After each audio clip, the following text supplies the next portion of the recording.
their name so that they will know the station they are going to. So we are checking them from the gate using their first name.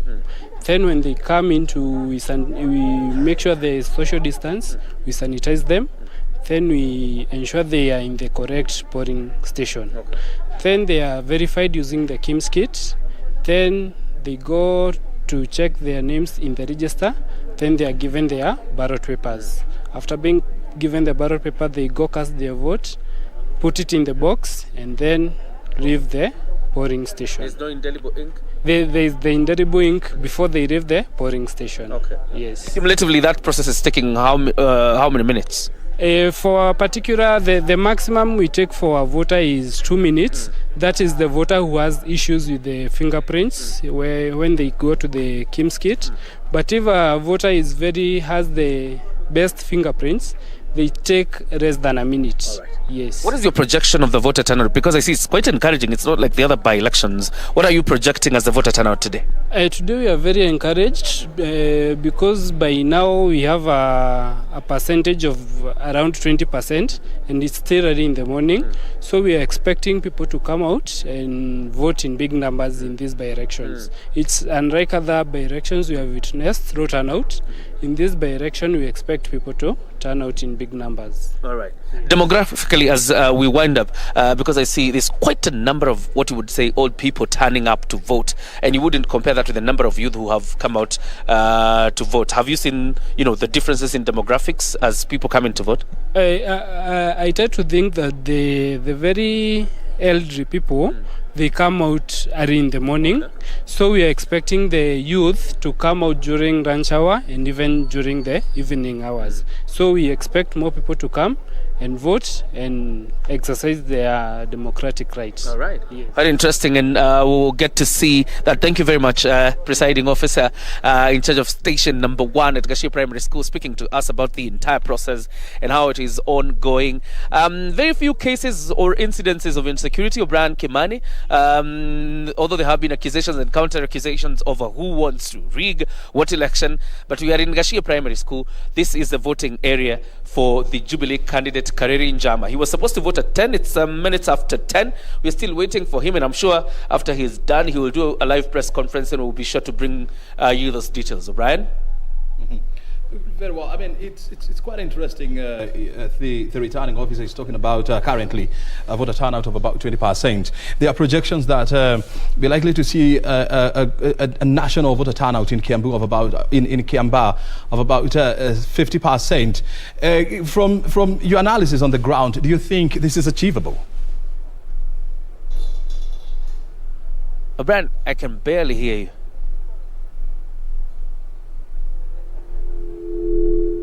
John, if you can hear me, the returning officer is talking about voter turnout so far of about 20%, and there are projections that this is likely to go up to around 50%. From what you are seeing on the ground and what you are hearing, do you think the voter turnout in Kiambaa constituency is likely to get to 50%?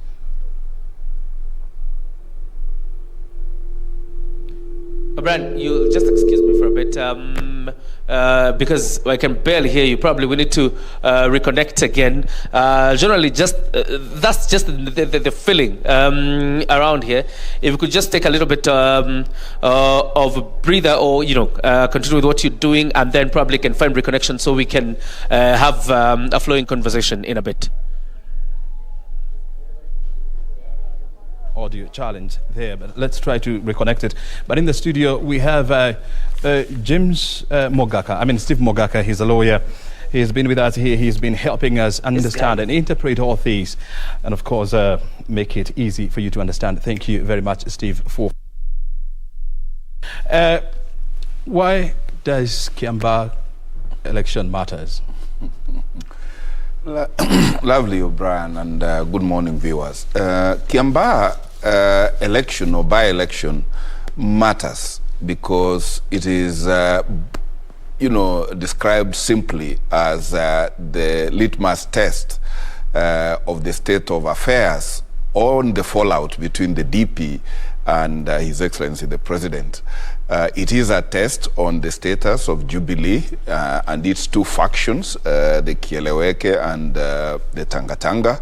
And it is also a test of what Mount Kenya voting pattern is likely to look like, and that is why it is a do or die for everybody. No wonder all the MPs from all factions were putting their best foot forward, and that is why this is an election to watch, because it will speak a lot of what way future for 2022 elections, particularly which side Mount Kenya will be facing.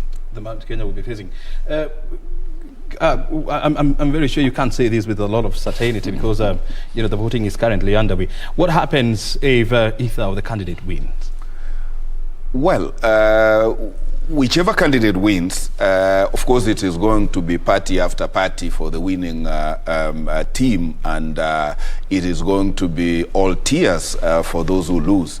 But I see this to be a very close election. It is going to be a very tight election, and whoever wins, the margins are not going to be significant, so much so that one can say that they are in control of the ground. In my view, whoever wins will inform what the formations will look like going forward. Yeah. And it's proper to know that there are about 8 candidates who are contesting in Kiambaa by-election, and of course remember this is as a result of the death of the former Member of Parliament, Paul Koinange, the late. And so far, 2 camps are appearing to be very competitive, and of course they are the forefront, that is the Jubilee Party and UDA. The competition has, of course, been very, very tough, for the last 3 months, and of course, it's you and today the whole country will definitely know who will carry the day, and we're expecting to see the results actually from tomorrow. But what you're seeing on your screen is, of course, what is happening, what is on the ground, with voters casting their ballots to choose between the 8 candidates who they would prefer to take over the mantle of leadership in Kiambaa constituency. And we are doing this analysis with the help of Steve Muguga. He's a lawyer, and of course he's a political commentator. Muguga, from where you stand or from where you sit, let's imagine a victory for Jubilee. What does this translate? Well, a victory for Jubilee will be treated as the obvious. But for Jubilee, it will be restating its prowess and control of the ground. And it will be, so to speak, putting UDA and its sympathizers, particularly those who have practically defected from Jubilee, it would be putting them where they belong. But be that as it may, and I know that is why UDA is putting a fight, UDA will be claiming some bragging rights for the numbers that are going to be cast in their favor, because any vote for a UDA candidate earns UDA a bragging right, because they will be saying this is His Excellency the President's home turf, and whatever vote they get, to them it is Jubilee all the way. They will be jubilating all the way, but they will be downplaying the Jubilee win, because they would be like, this is their home, but we have managed to scratch this number of votes out of them. And what do you think will happen to this euphoria around UDA in Kiambaa constituency, and of course in the greater Mount Kenya region, if you have a situation whereby a Jubilee candidate is going to emerge victorious? Now, the euphoria is usual and is normal, but it is more seen with the youthful population, who you are saying are lacking in the cues that we are watching on television, and this is a problem, a nationwide problem where the youth are very noisy, very vocal, very dramatic, but they are very absent at the polling stations because I can imagine the youth were doing everything throughout the night, walking with candidates, doing the last minute run, and maybe they were having the last drink from the various candidates. Some of them may not wake up the whole day today. So whatever happens, what we are seeing, unless the demographics change on the queue, we are saying that it is the elderly adult people that are going to make a say in Kiambaa, and perhaps that then would not translate whatever euphoria we are saying to the numbers at the polling station. I want you to hold on to your thought because we'll be coming back with some more analysis on what happens in case Jogona Wanjiku wins of UDA. What will be the implication of Jubilee, and of course what does this mean for the UDA party going forward? But for now, let's have a look at the profile of some of the candidates who are participating in this by-election. It has been very tough, and of course let's first of all start with Karerin Jama of Jubilee Party. He's a businessman based here in Nairobi, and he's in several businesses, including transport business as well as mining. He actually vied in 2017 against the former Member of Parliament and the late Paul Koinange. He has been associated with various political groupings in the past, and this time around he is now the candidate for Jubilee party, and he is from Kihara ward. And so just to give you a heads up about Kihara ward, it's one of the most populous wards in Kiambaa, and so all eyes are on him to see what exactly will happen. Of course, there will be a lot of interest in Kihara ward to see whether the people there, they believe in their very own, that is Karerin Jama, and also he runs the Karerin Jama Foundation. That is the Jubilee candidate there, Karerin Jama. We of course keeping an eye on to see what's exactly who deliver. Let's go to the next candidate. This is Jogona Wanjiku. He is vying on a UDA party. He's also a businessman, mostly in Kiambu and in Nairobi. He has been involved in various charity events in Kiambaa constituency, and of course he is considered to be new into the world of politics, but all eyes are on him to see what kind of surprise he's likely to pull in Kiambaa constituency. And remember, the PEP party, which is associated with Moses Kuria, it's withdrew its candidature in favor of this candidate. So a lot of expectation has been placed on his shoulders to see how he's going to deliver this time around. And of course, one point to remember is that this by-election is going to be critical in deciding who is likely to carry the flag come the year 2022. And so all eyes are on these candidates. Let's go to the next candidate. This is Richard, Lucy Wanjiru, yes.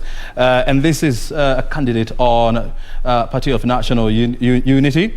She withdrew from the race in favor of Jubilee, even though her name is still in the ballot. And she is also a businesswoman, and she has been very vocal in campaigning for the inclusion of women in leadership in Kiambu County. She is also associated with various women groupings in Kiambu County, and so she's not a new face in the politics of Kiambu, and so we're also going to monitor how she's going to perform, because it's also going to inform how popular her policies have been in the past. Let's go to the next candidate.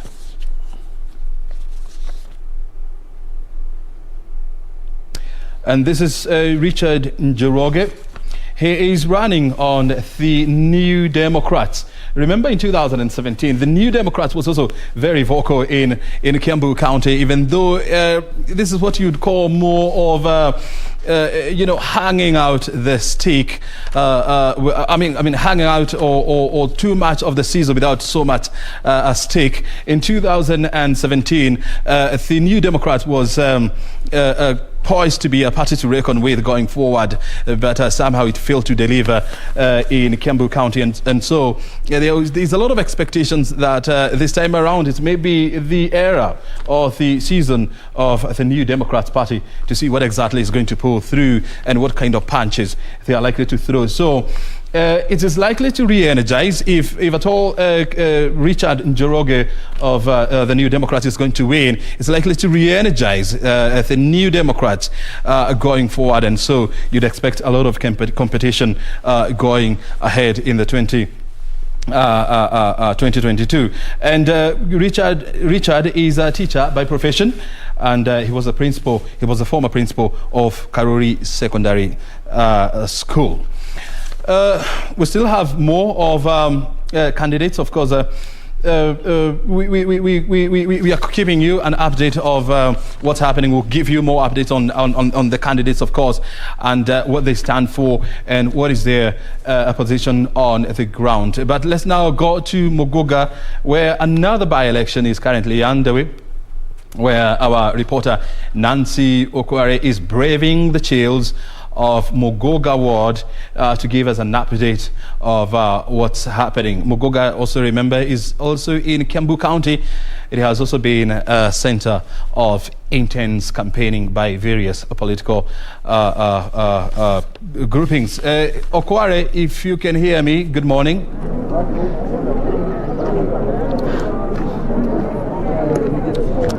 Well, a very good morning to you, O'Brien. Give us an update on what's happening there. Indeed, we are coming to you live from Muguga Primary School, right here in Muguga Ward, that is in Kabete constituency of Kiambaa County. The election kicked off early morning at around 6 a.m. That's when the polls were open for the public, for the members of the public who are registered voters to come here and cast their ballot. It is a by-election that was occasioned by the death of the former MC of this area, that is Eliud Ngugi, in March 16th of this year. And it is a contest that is bringing together, or rather is pitching around 4 candidates. That is Kamau Thumbi of UDA, Githinji Mung'ara of Jubilee, Peter Njoroge Mugo of People's Party of Kenya, and Mumbi Moses of Third Way Alliance. So far, the candidates who have cast their ballot include Kamau Thumbi of UDA. He was here at around 8 a.m. and he said that despite the process being smooth, there are some, he alleged that there are some chiefs who are mobilizing voters to come here and vote for other candidates. And also the other candidate who voted here at around 9 a.m. is Peter Njoroge Mugo of People's Party of Kenya. And contrary to what the UDA candidate said, the PPK candidate said that the process is smooth so far, and he is satisfied with what the Independent Electoral and Boundaries Commission is doing at this particular place. And of course, we've also managed to speak with some of the voters who came here early morning to cast their ballot, and we are going to speak to a number of them just to hear what they have to say about this process. Shukran sana, simama tu. Shukran sana kwa kujiunga nasi. Pengine tueleze jina lako na ulifika hapa kupiga kura saa ngapi? Naitwa Ani Mugore. Nimekuja saa 2:30 na nimetoka saa 4:30. Na pengine katika shughuli yenyewe ya kupiga kura, ulipoingia kule ndani, umeona inaendeshwa kwa njia ambayo imekufurahisha? Nimeendeshwa kwa njia inanifurahisha. Na mnatarajia kupata kiongozi mpya ambaye atawakilisha katika eneo la wadi.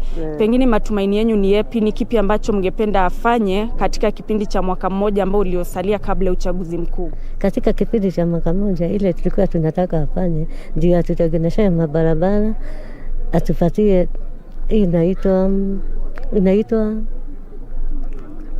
basari, ndio atupatie za watoto wetu ndio waweze kusoma, kwa sababu ni watoto wengi sana wanakosa shule na wanakosa basari.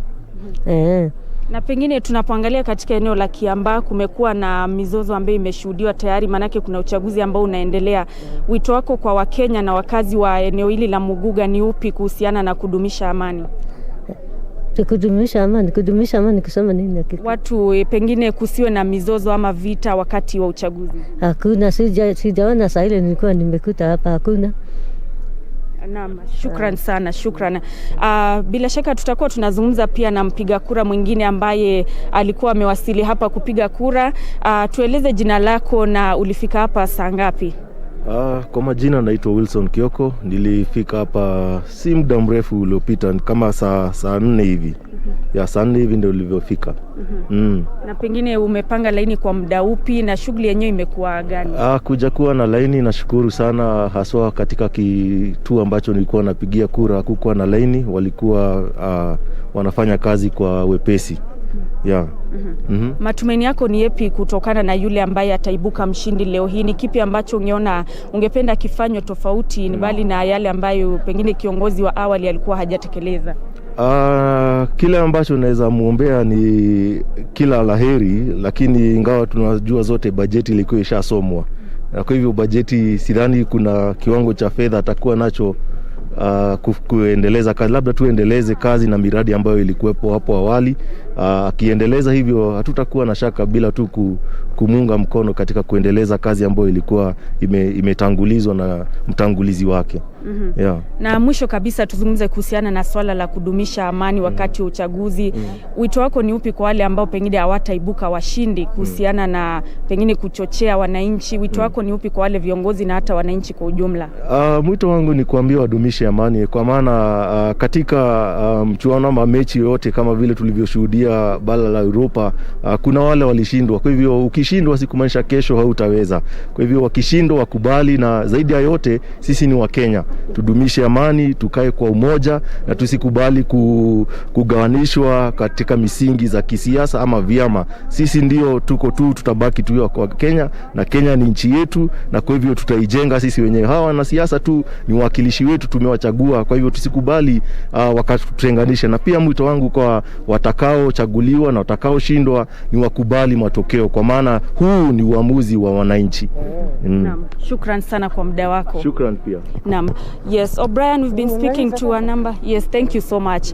Yes, we've been speaking to a number of Kenyans, some of the voters who have come here to cast their ballot, and contrary to some of the polling stations that we had visited in the morning, the voter turnout here is quite high. The numbers are good. People are here in good numbers, and we do hope that the voter turnout is going to even improve in the coming hours. We are waiting at around 1 p.m. for the Jubilee candidate, that is Githinji Mung'ara, to cast his ballot, and we'll be bringing you that live. Remember that it is a ward that has around 18,367 registered voters and 29 polling stations.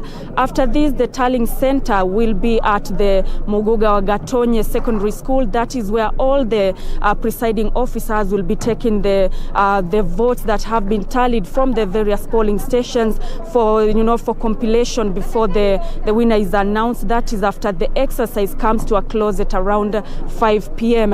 O'Brien, we are going to continue keeping tabs on what is happening here, and of course we'll be giving our viewers more updates as soon as we get them. For now, I hand it back to you in studio. Very well, thank you very much indeed.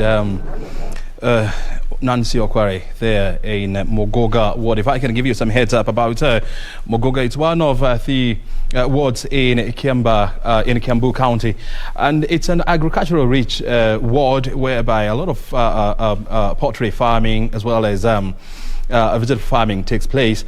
And so a lot of people there, they're expecting that once they get a new candidate or a new MCA, he or she would be in a better position to push their agenda or at the national level to ensure that they get markets for their produce as well. We are keeping tabs on what is happening in Kiambaa constituency as well, where voting is currently underway. We have been talking to our reporters who are on the ground And we have also been engaging with Steve Muguga, a lawyer and a political commentator, about the implications of the Kiambaa by-election to both Jubilee as well as the UDA parties. We were talking about Jubilee win. Now let's focus on now UDA.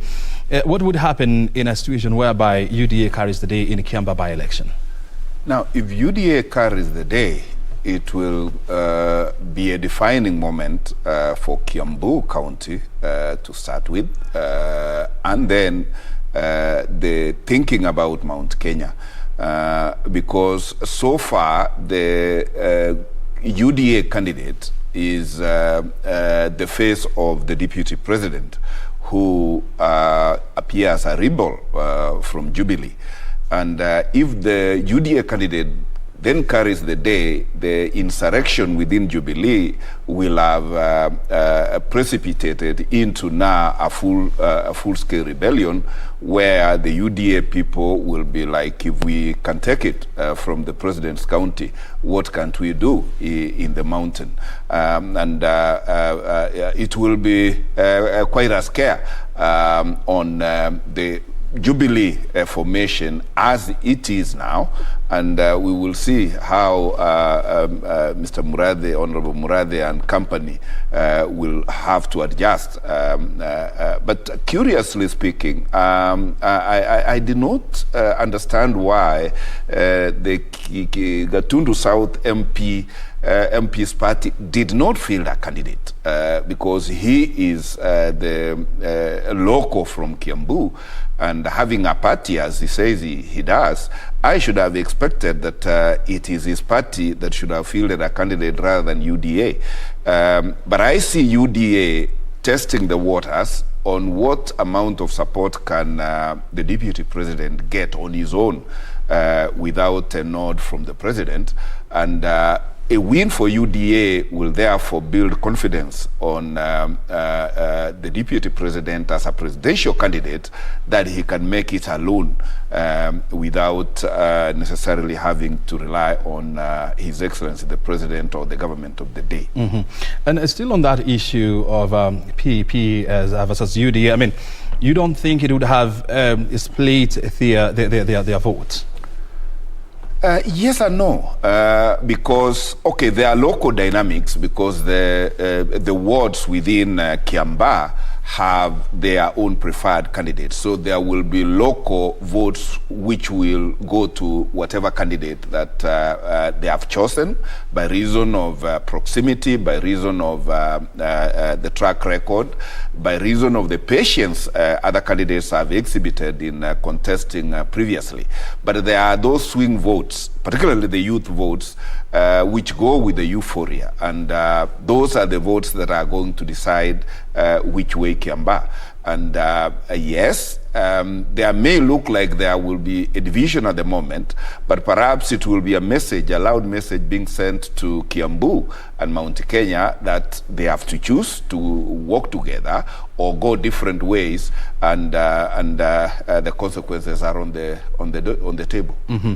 And if you have a UDA carrying the day in Kiambaa constituency, this is likely to boost the party going forward, bearing in mind that just 2 months ago they also managed to turn tables, and they did win in Juja constituency, which is one of the most popular constituencies in Kiambaa County. So if UDA wins, is it proper to make an assumption that Kiambaa County has moved from Jubilee to UDA party? Indeed, because look at it. Kiambaa has an incumbent president, or if you like, an outgoing president. And they are not clear yet on the succession plan beyond 2022.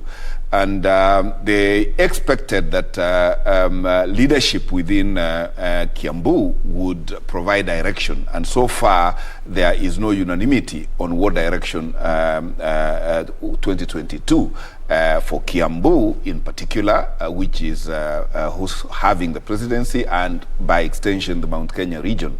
So I think this is trying the mic, if you like, on which way after 2022, or which way into 2022, because if you look at the Jubilee candidate as a handshake candidate, because curiously again, ODM, which is one of the largest parties in the country, has no candidate in Kiambaa. So presumably the ODM candidate is the Jubilee candidate, and therefore a loss for the Jubilee candidate is actually can be construed as a loss for the handshake, which therefore tells who is the preferred presidential candidate for Kiambaa, if you like, Kiambaa as a whole, and then perhaps by extension Mount Kenya. That is why those veterans in Jubilee, and you saw the leader of majority, Honorable Kimunya, they are right there, because a loss for Jubilee is a loss for the handshake, and therefore is a defining moment whether Jubilee as it is viable for Mount Kenya going forward, or they have to rethink. And it will also inform the political alliance dynamics going into 2022, because there are no alliances which are permanent. Who knows? UDA can again do an alliance with Jubilee going forward, just as ODM is trying a merger, if not an alliance with Jubilee. So the result, a win for UDA, will really send everybody to the thinking table on whether handshake or UDA direction. Call it hustler, as they love to call it. And when you look at the two candidates, the UDA candidates and Jubilee, Kareddin Jama of Jubilee is in his mid-50s, while the UDA's Karanja Wanjiku is in his mid-30s. Do you think the age issue is also going to emerge in this by-election? Oh, certainly.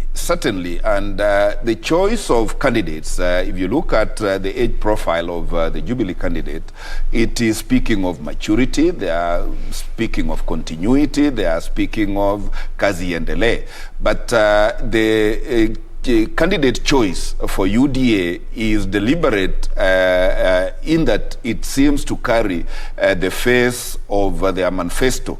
It's, a struggler, a hustler, and therefore appealing to the youth, who are the bulk of the voters, that there is a generational war, and we need to host the old Jubilee and come to a more modern UDA, more young and energetic UDA. Hence, yes, a generational war may play out, and that is what UDA is actually banking on, that if they got the youthful leader, then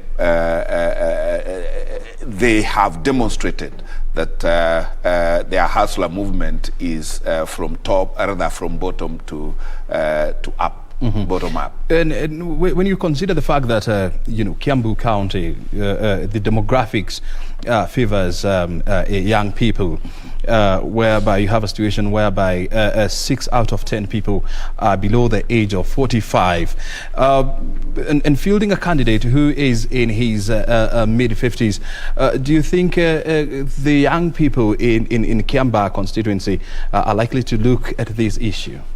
Oh, certainly. The young people, of course, who are absent from the queues, as we have just watched, there are some who would be generated. I mean, look like me syndrome. They would vote for a young person because they are young, because there are really no ideologies, there are really no serious policy or manifestos being sold by either party.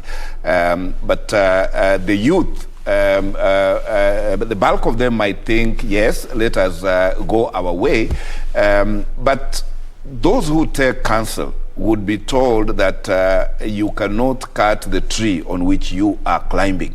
And I think this must be the message Jubilee campaigners are saying. I mean, you can't cut your legs, and you are in government. You cannot walk out of government, particularly before the end of term of government.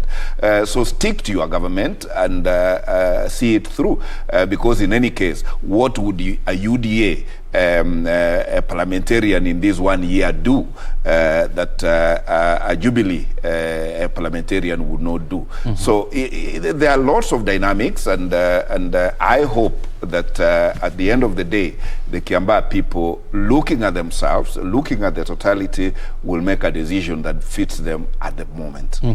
And UDA is hoping that, or is banking on young people to deliver the seat of, or this seat to the fold. And from the pictures that we are seeing on the ground, there is somehow like the older generation has somehow dominated the voting, probably maybe in the early hours, but we'll be monitoring to see how this unfolds going forward. And when you look at Karanja Wanjiku of UDA, I mean, in his mid-30s, he's being touted as the face of the future of the UDA party. And if he doesn't clinch this position, I mean, what would this narrative of hustlers and projecting or thrusting young people into the leadership position, where will it leave this narrative? No, it is really a real test for the hustler movement, and had it been a youth movement, it would be different. But hustler connotes, you know, a different message. You can be a youth yet not hustler, and yes, if this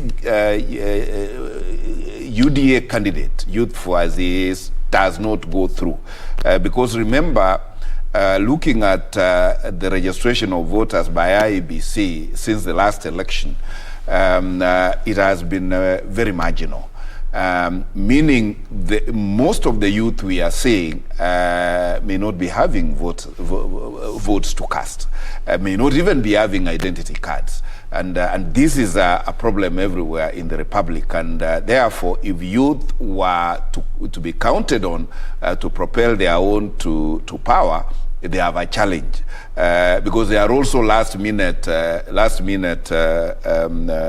voters, and they are easily swayed, because I do know elsewhere where a youth would be given 200 bob in exchange of their ID on polling day, and like we call them hustlers, they would rather have the 200 and part with the ID temporarily, and count on the 200 shillings for a loaf of bread. So youth are manipulable, and therefore may not be a block that can propel one of their own to whatever. But if the UDA candidate failed, then of course it is a question mark on the hustler movement. That is number one. And number two, as I said, whatever votes the UDA youth candidate gets will earn UDA bragging rights in Kiambaa, saying, look at how young candidate we presented.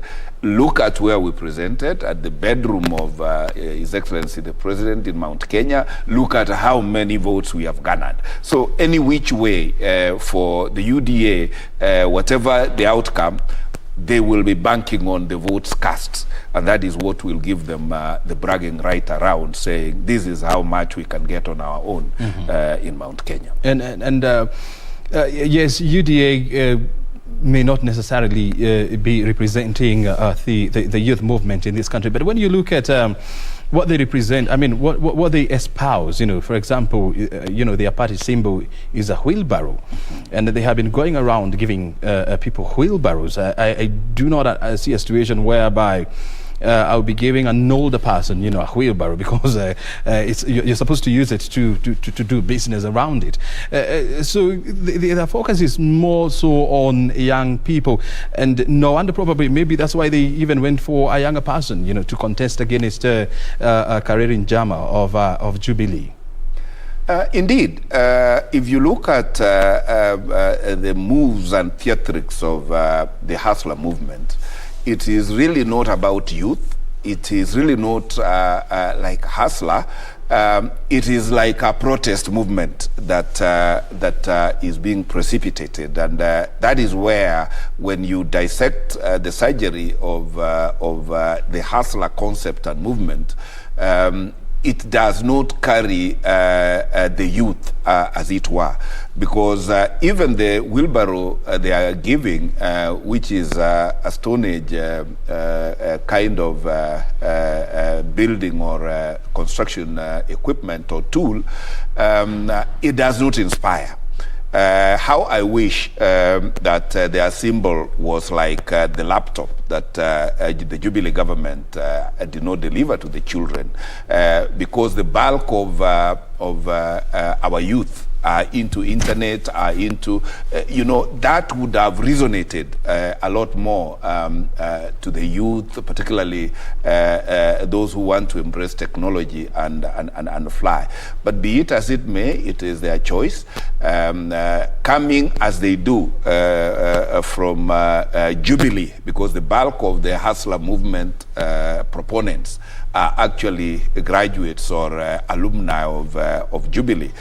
So if we were to question who they are and why Tuko Pamoja 2013 and 2017 and now Hustler in 2020 as 2021 as they are doing in Kiambaa today, there are lots of questions philosophically you can ask about this changeover, this makeover.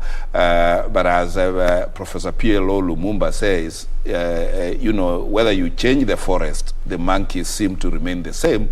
It is the costumes that they keep changing and play around with the psyche of the voters. And the voters seem to be excited, and ecstasy takes them the direction these same monkeys seem to be taking us. Mm-hmm. And we also saw in Junja, there were pockets of violence there, and the Iabc was somehow castigated for being soft and, of course, not playing by the rules of election in this country. And so you would expect them to redeem their image from those allegations with the Kiambaa by-election? Unfortunately not, because this election, when it is tight, and this election when it is again a competition between a team that has everything to lose and a team that has nothing to lose, like is the case in the UDA Jubilee thing. Jubilee has everything to lose if the election were disrupted, and UDA have everything to celebrate if the elections were disrupted or there were drama like they tried to do in one polling station.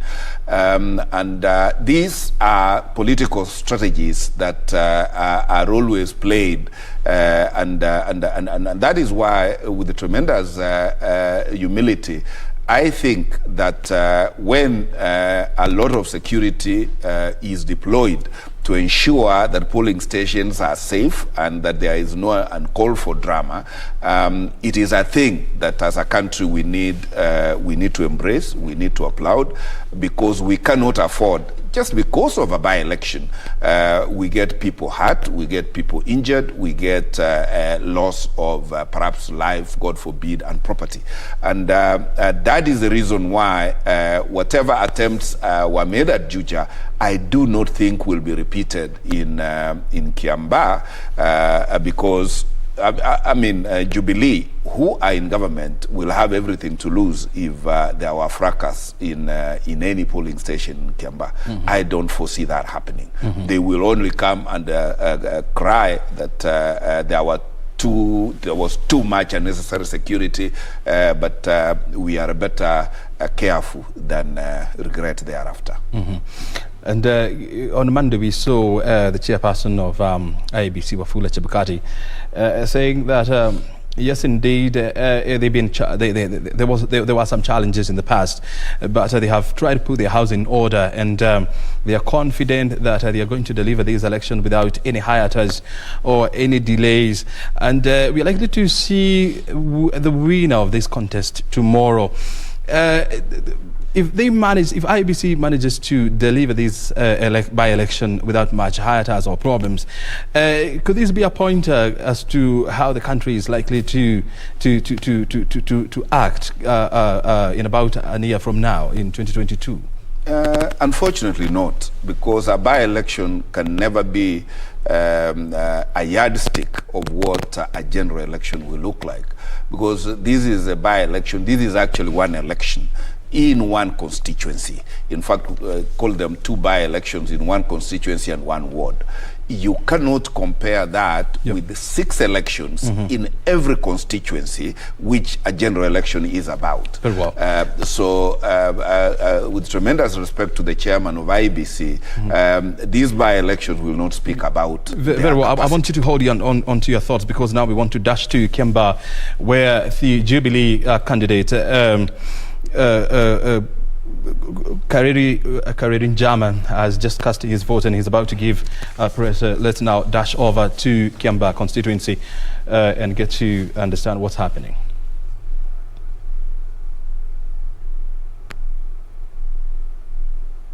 Yeah, we seem to be having a challenge there with the network. Here we are. We're up now. Let's listen to Kariri Njama.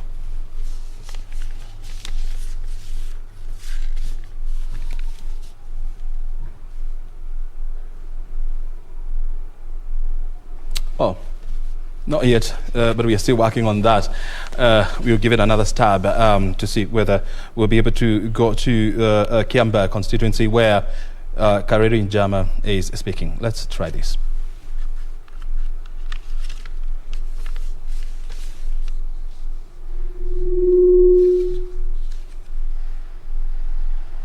Oh, we'll keep on trying. It seems like we are not lucky this time around, but we are working on it. And Kariri Njama is expected to cast his vote at Gashie Primary School. Actually, we have them. Let's listen.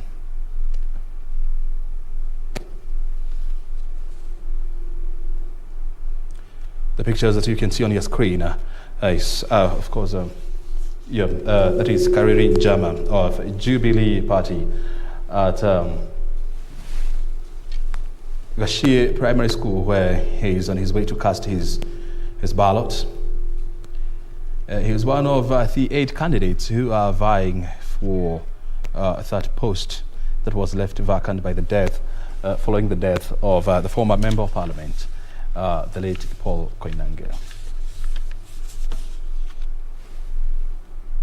That is the man where the hope, or whose hopes of Jubilee Party lies on, and of course all the eyes of the party are on him to see whether he is going to deliver the Kiambaa seat to the Jubilee Party. And I can imagine the pressure he's under to ensure that he actually delivers. Because this is going to boost the position of Jubilee Party in Kiambaa, or in Kiambu, and the larger Mount Kenya region. Kariri Njama of Jubilee there is on his way to cast his ballot to Gashie Primary School. This is Kiambaa constituency by-election. We continue with the conversation here. As you can see, that is Kariri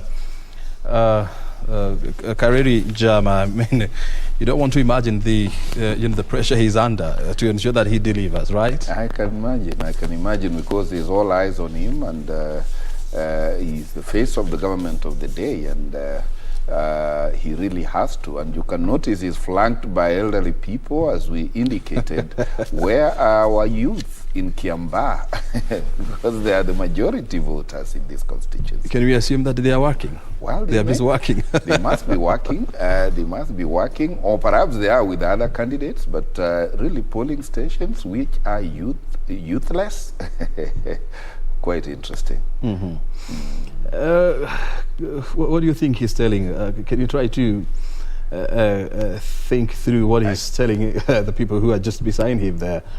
I can imagine he's gathering the confidence and supplicating and making his meditation, last prayers, and last blessings before he steps into the polling station, because there are no campaigns allowed during the polling day. So part of the hanging around the field where the queues for voters are is for quiet message being sent to the voters that I am here and this is my polling station, and better vote for me, and a vote for me is a boost for the government of the day and a boost for development for Kiambaa and Kiambu. So let's wait and see. Mm-hmm. And I mean, a lot of resources, of course, have been spent, to boost his image and, of course, to boost his standing in Kiambaa. Remember, he vied in 2017, but he lost to Paul Koinange the late. So he's not new to, the politics of Kiambaa, and so it would be assumed that he's a candidate to beat. Mm-hmm. Honestly, he should be.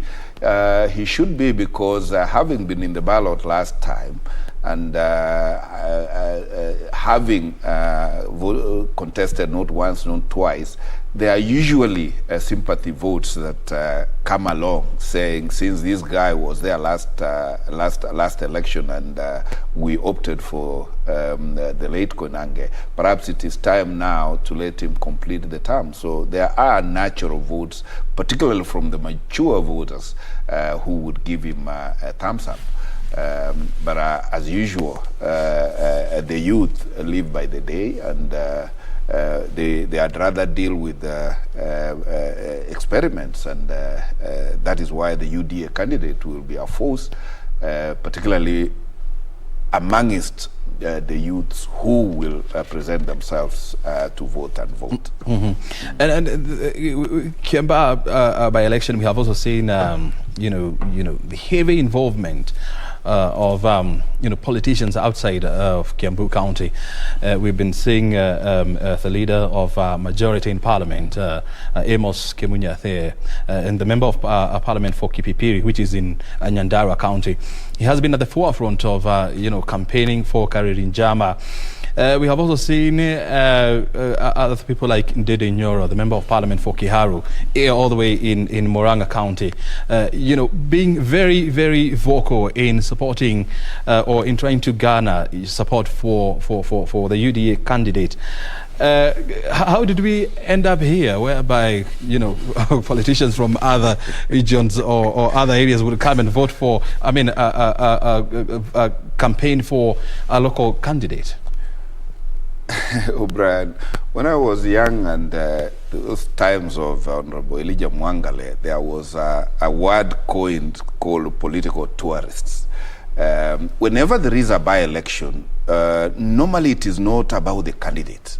It is about formations. And therefore, whatever formation that the Jubilee candidate is representing, they will all be there. I saw Kaninikeg, I saw the Nyeri MPs, they were all parading there. Just as much I saw the Rift Valley MPs, Akina Sholei, name them, they were also in the campaign trail.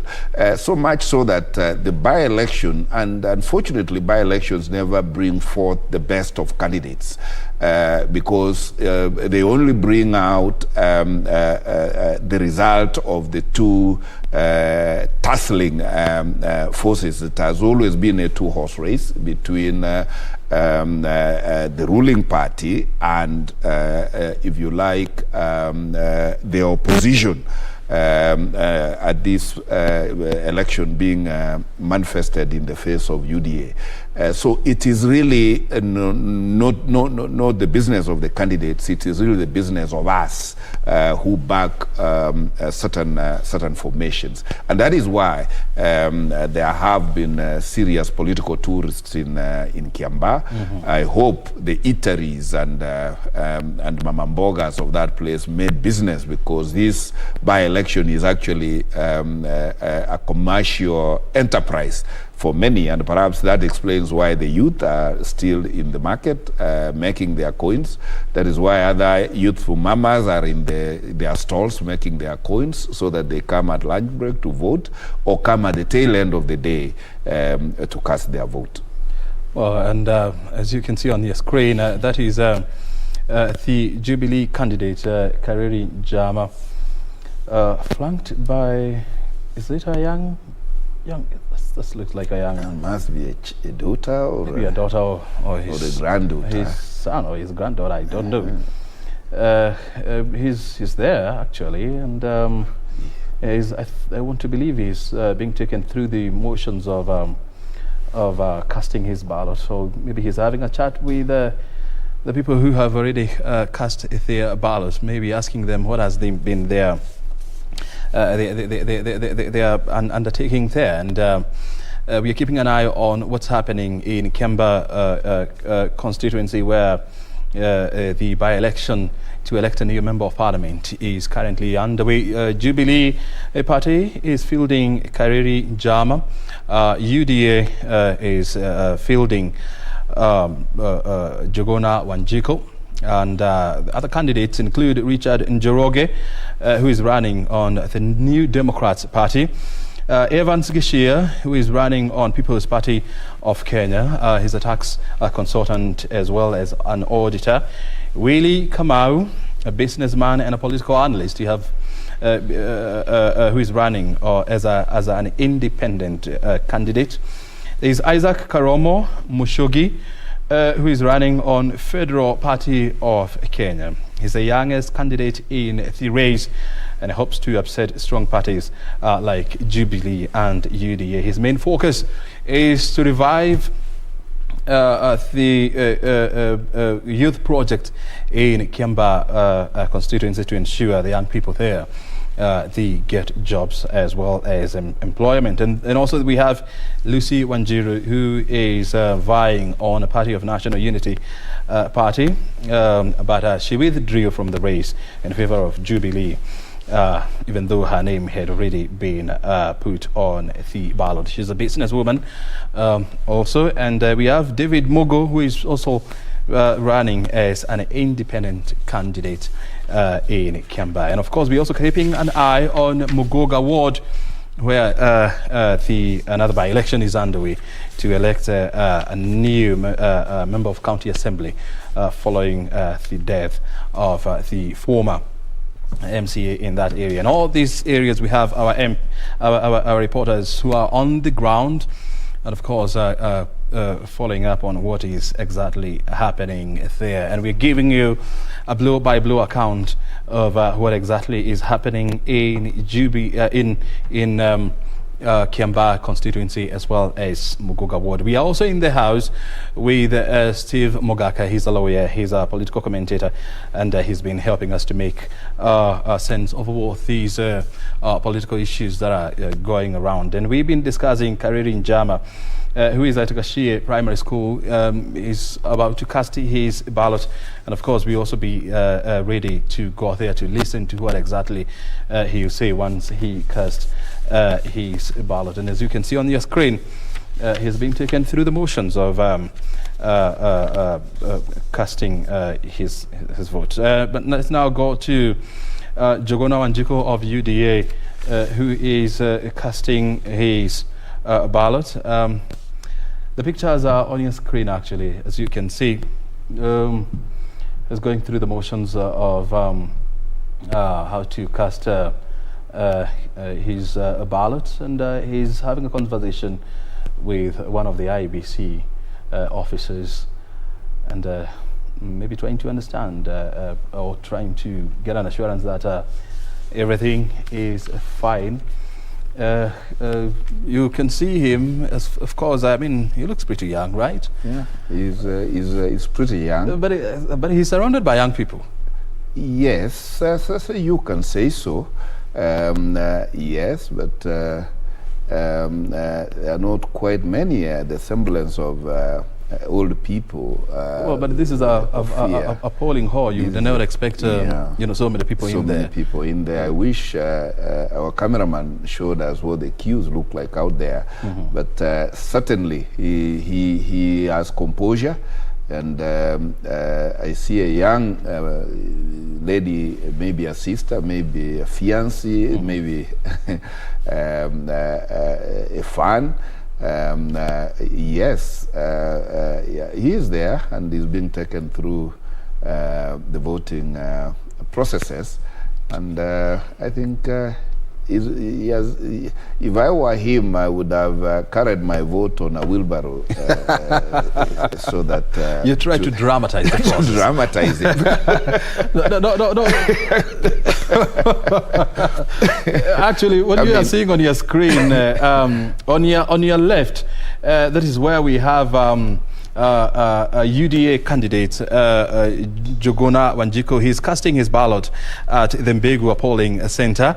And on your right is Jubilee's Karerin Jama, who is voting or casting his ballot at Gashie Primary School.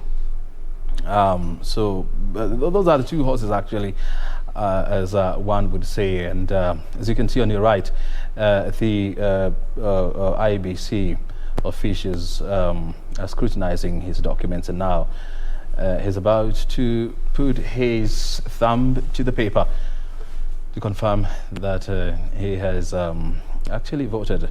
Kariri Jama is wearing, this would qualify to be pink jacket.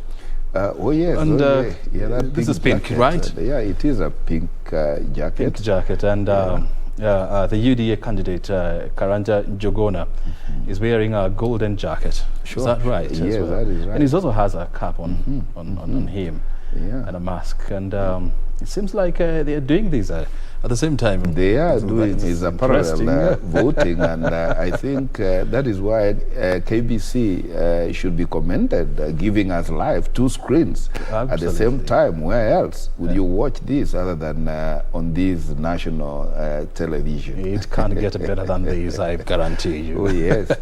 And finally, Karanja Wanjiku has done what he ought to do.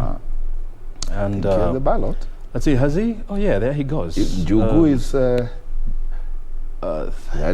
let's see.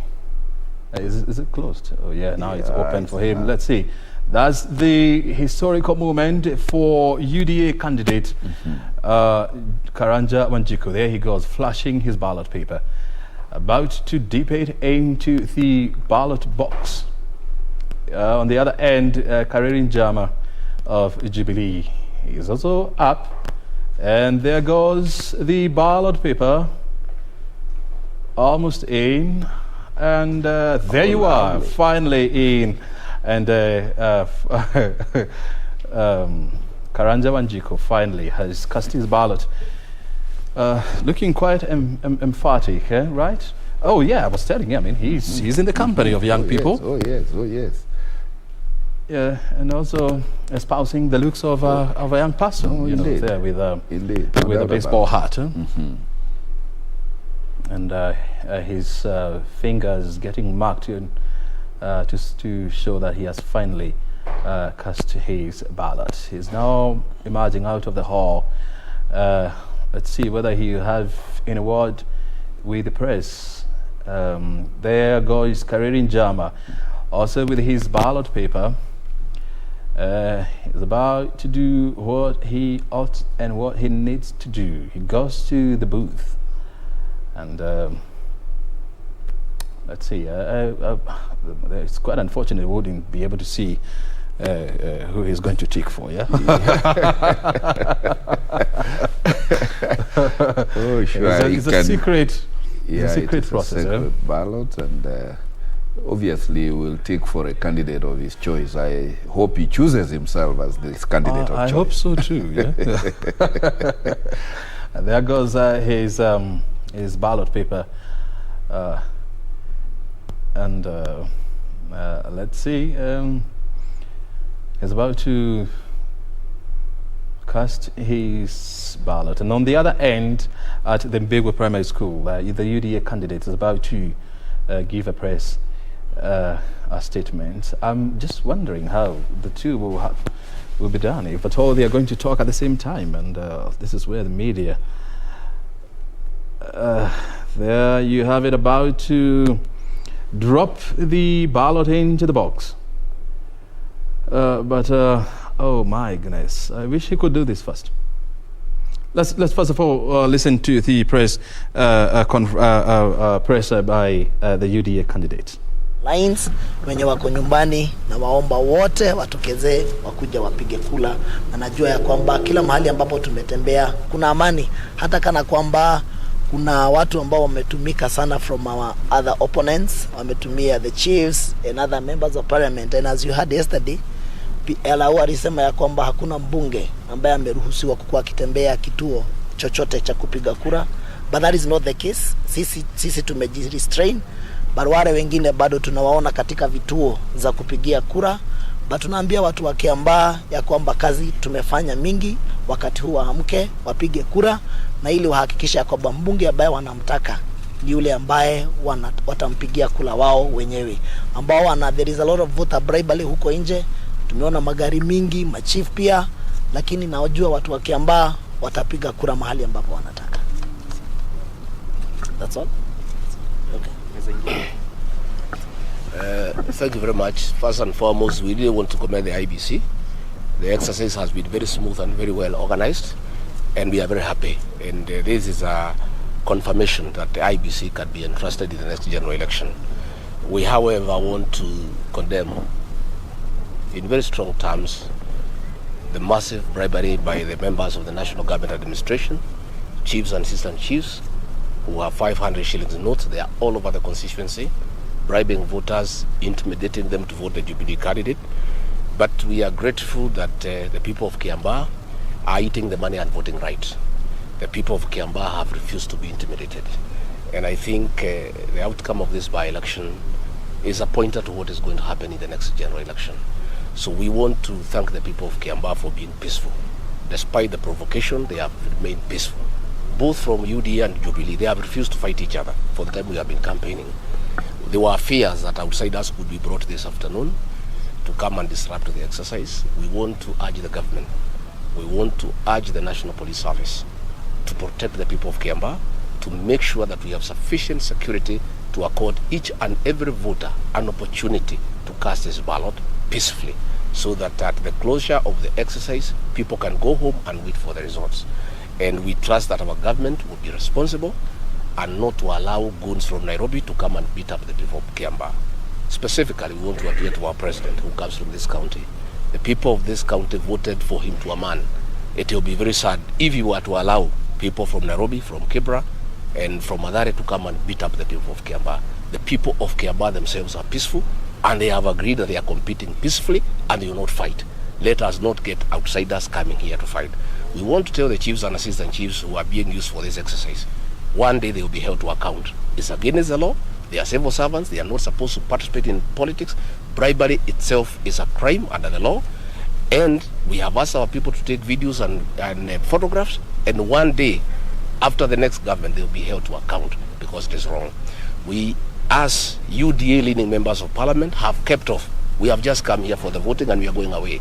We have decided to ease tension in this constituency by not coming to compete with our Jubilee counterparts.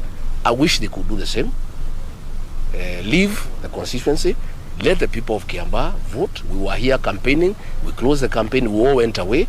I would rather all our colleagues, we can just go away and we wait and come back in the evening after the closure, so that we let the people of Kiambaa make a decision on their own as to who they want to represent them in parliament. And we from the UDA, we shall accept the results of this election.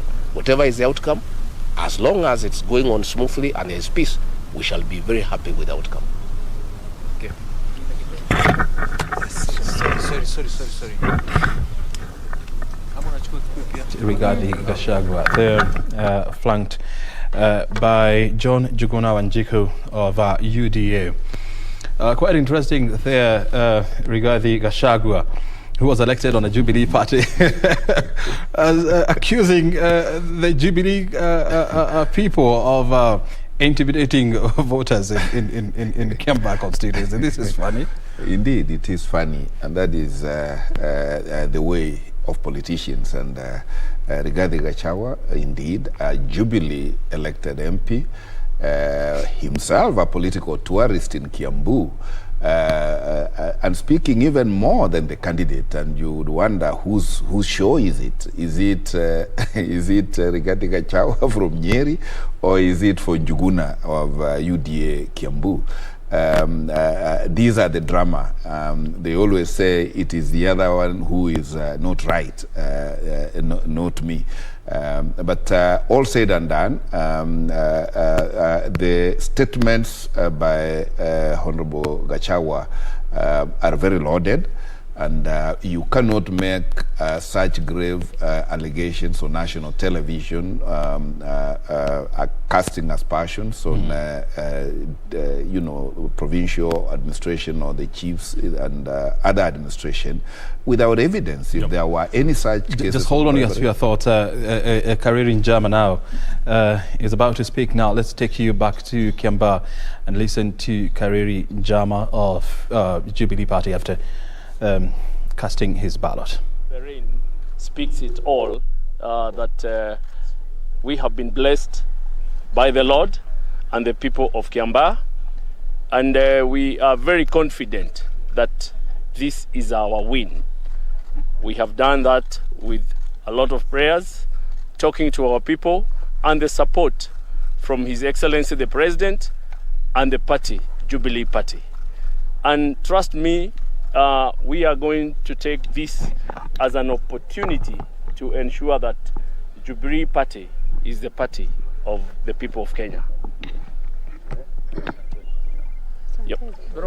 So maybe as the voting goes to the end or to the afternoon, yes. Are you satisfied so far with the conduct of the election, particularly the security-wise and even the conduct of the officials? Yes, we have no problem. We have faith, as we had said earlier. We have a lot of confidence and faith with Iabc, and even the security machinery that has been provided by the government, and even the conduct of the people themselves. Of course, we are hearing the people who have intent of causing chaos, but the good thing with the security that we have is they are proactive, and every attempt to bring about chaos in the polling station is being arrested at the earliest opportunity. Yes. Maybe, Venerable Kanini, we've seen some of your Jubilee agents being harassed, particularly Majority Leader Amos Kimonya, right there at Sianda. What would you say about it? I want to say that there is no law that stops any person from being an agent. If the party so wishes to nominate you as an agent, there is no law that bars any person from being appointed for being an agent of any party. So it's unfortunate that we have seen some cases whereby the majority leader was being harassed by some goons, but we are happy that the security agencies were at hand to make sure that they restore peace and calm.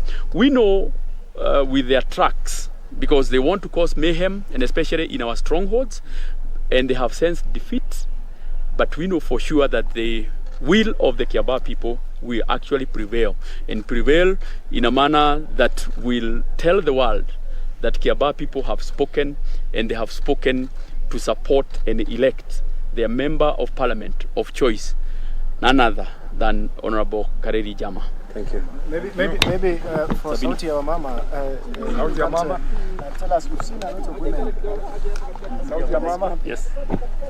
Oh, yes. We've seen a lot of Mama coming out to vote. Are you satisfied with the turnout? I'm very happy, and I want to appreciate the women, because you've seen at the end of the day, you have seen the numbers.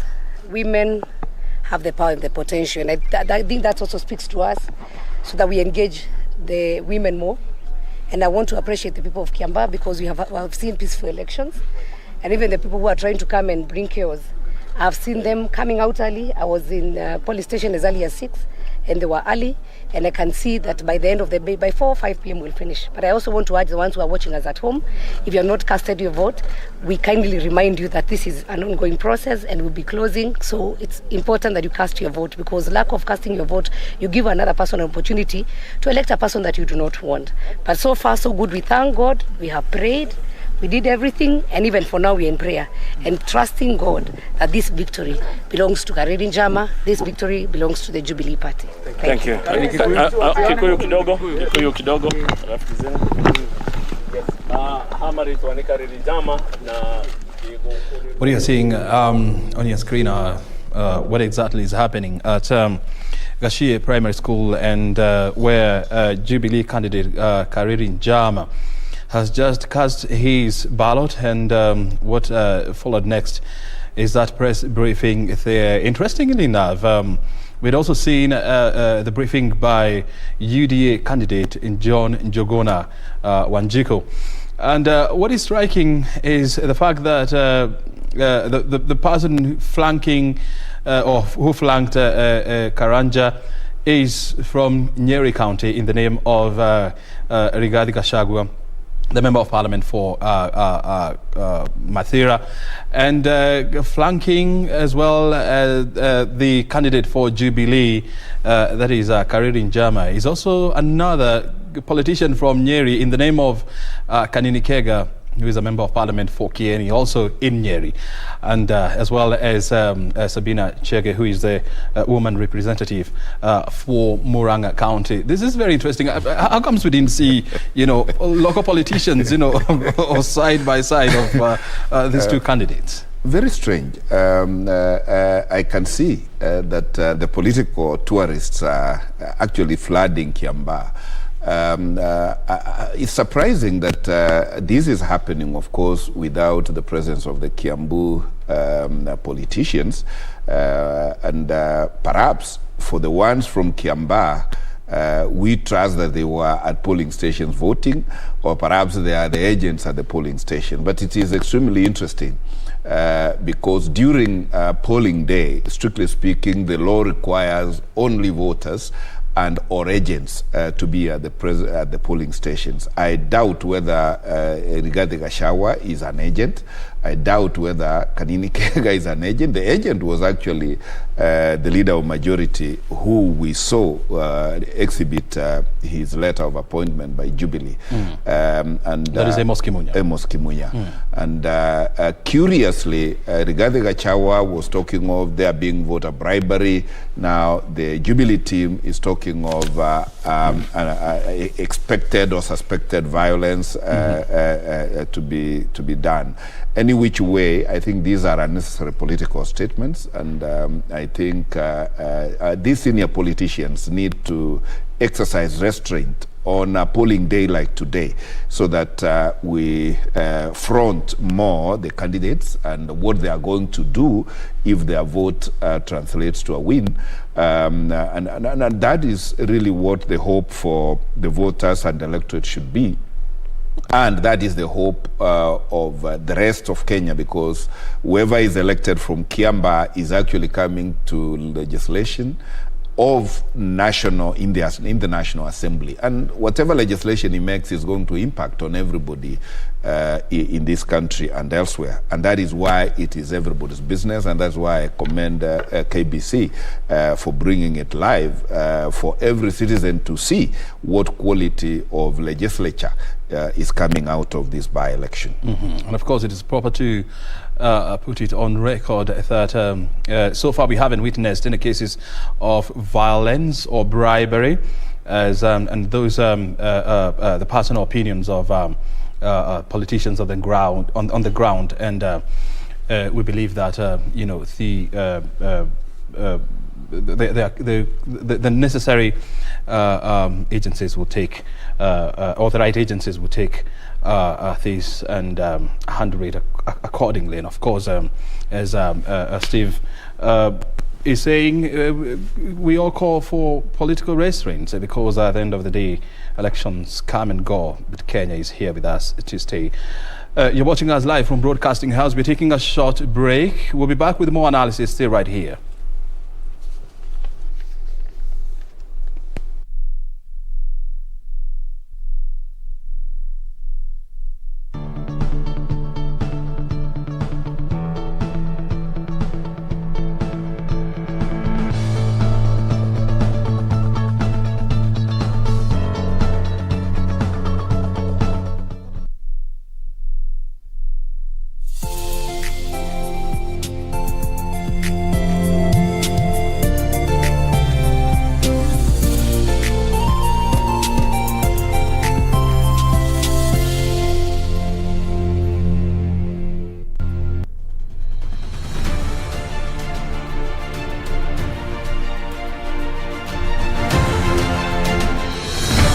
Mradi wa bwawa la Thwake ni mojawapo ya miradi ya utoaji maji safi inayotekelezwa chini ya uongozi wa Rais Uhuru Kenyatta ili kuimarisha maisha na mapato ya Wakenya.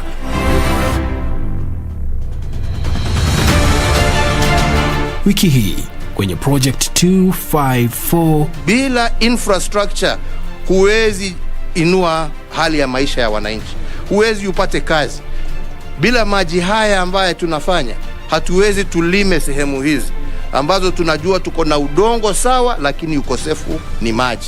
Hiyo ni infrastructure. Nataka kushukuru president wetu sana ambaye ameshikilia hii mradi sana na akaingililia mpaka Wakamba wapate maji.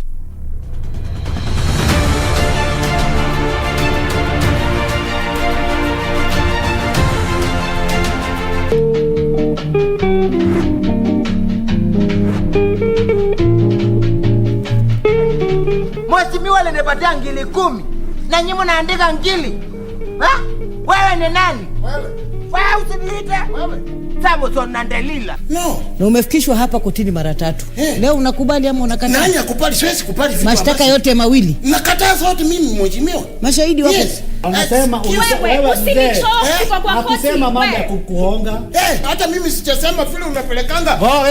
Ngoja mzee. Ndio ni kweli. Nyamaza, wacha hasira. Lakini sasa mchunguze huyu jamaa, huyu anaitwa Ketuta hayuko nomo. Mimi naweza kukwambia sikia vile anapayuka.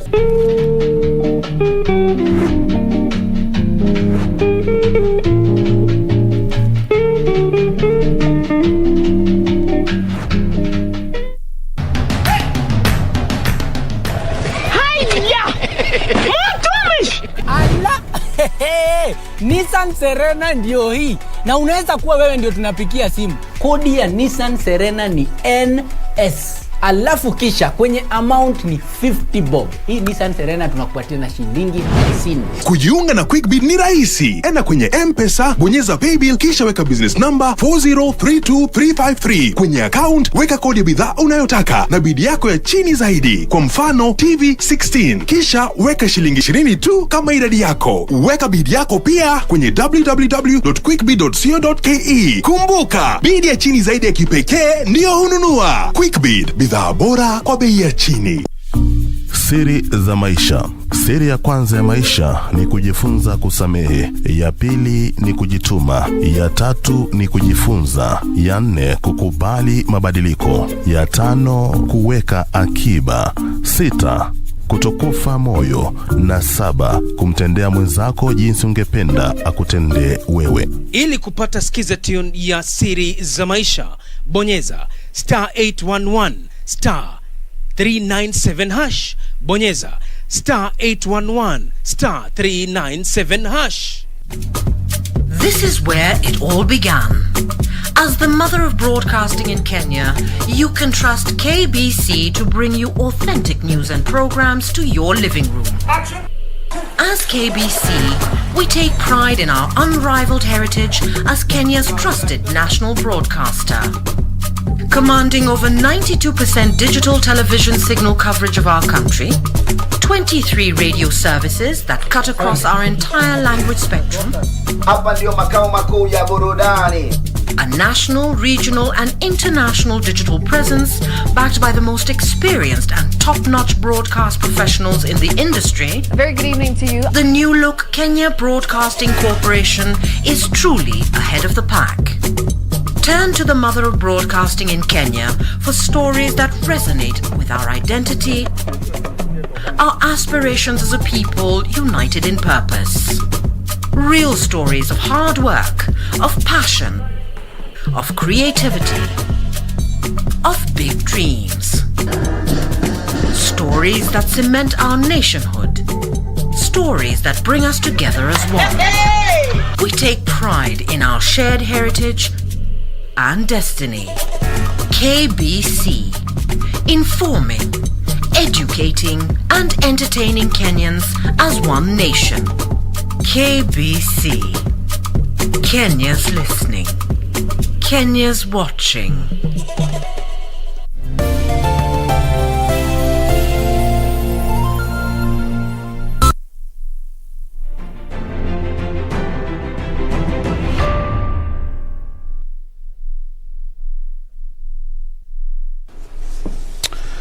Welcome back. You're watching us live from Broadcasting House. Of course, we are tracking what's happening in the country and, of course, outside the country. And, of course, our focus today has been on the Kiambaa by-elections, where 8 candidates are squaring it off for the seats. Now, let's take you to Milimani Law Court, where the trial of Sharon Atieno's murder is currently underway. Let's first of all listen in. It is day 4 of this case, and so far the 6th witness has just given or testified, and let's now take you there and listen through. You know, a failure of the part of the judiciary is when you look at what you did vis-a-vis the institute. Remember, I only bill the clients I serve. It would mean I tell this client each my overheads for the month fully annual. It makes access to justice impossible. If you only have clients who got a lot of numbers, you serve many, then the little collections you make from many of them enables you to run your accounts.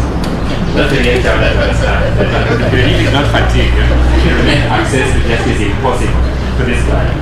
And as I've warned everybody, we don't roast maize on the roadside for a living on a part-time basis. We are here, this is what we do for a living. So that's the first reality.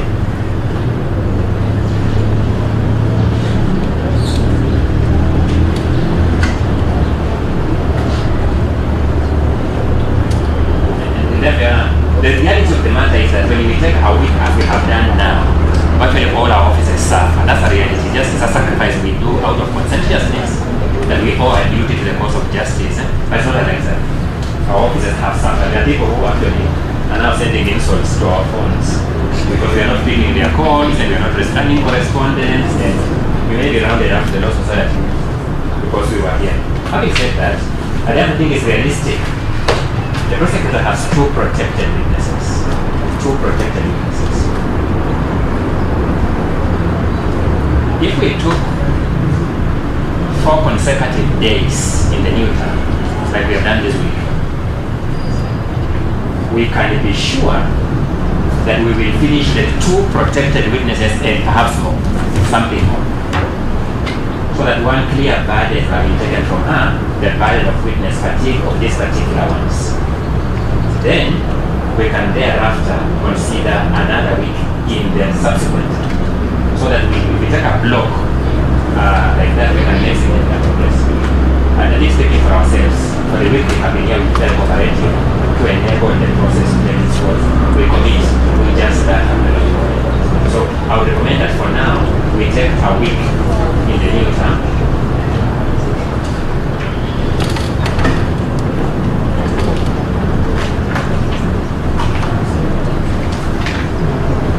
Then thereafter, we consider another week. That would be fair. Otherwise, I'm not sure the prosecutor wants a case where she can't even get pro bono counsel. Some of those matters because we closed our office a long time ago. I think it's in the 90% that we remain in practice.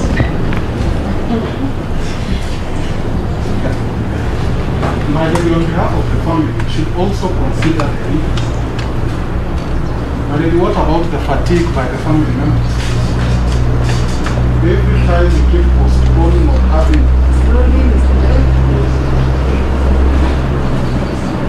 every time we consider the court should consider the interests of the family of the people as well. And when you look at the question of fatigue, what about the consequences of intermittent hearings of the family? Well, every time we come here, we are opening a wound for them.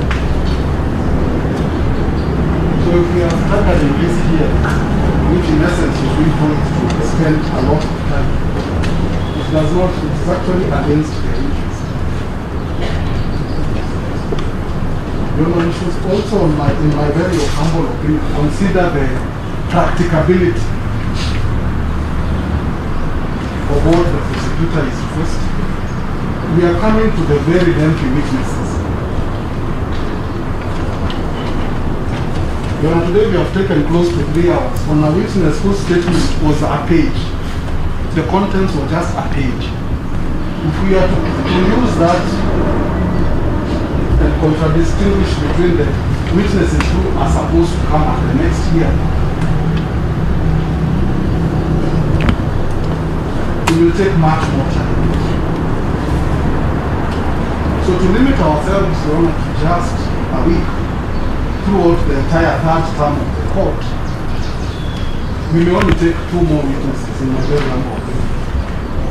I understand there are different interests. To balance, which the prosecutor asked for 3 weeks, they have asked for a week. My very humble request is, as the prosecutor has asked, we can do one. The murder trial of former university student Sharon Atieno, who was brutally murdered back in the year 2018.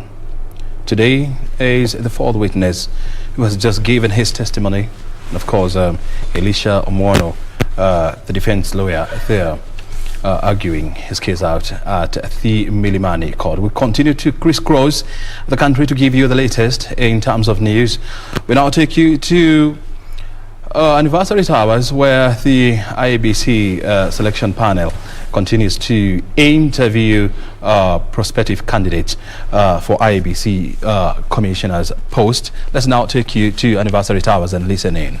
And on scrutiny and recount all the materials, Mombasa lost to Joe. Yet, the electoral commission has declared Mombasa the winner. And the question was, how did this happen? And that's where the principle of law came in. 1, for you to apply for scrutiny of votes, you must lay a basis.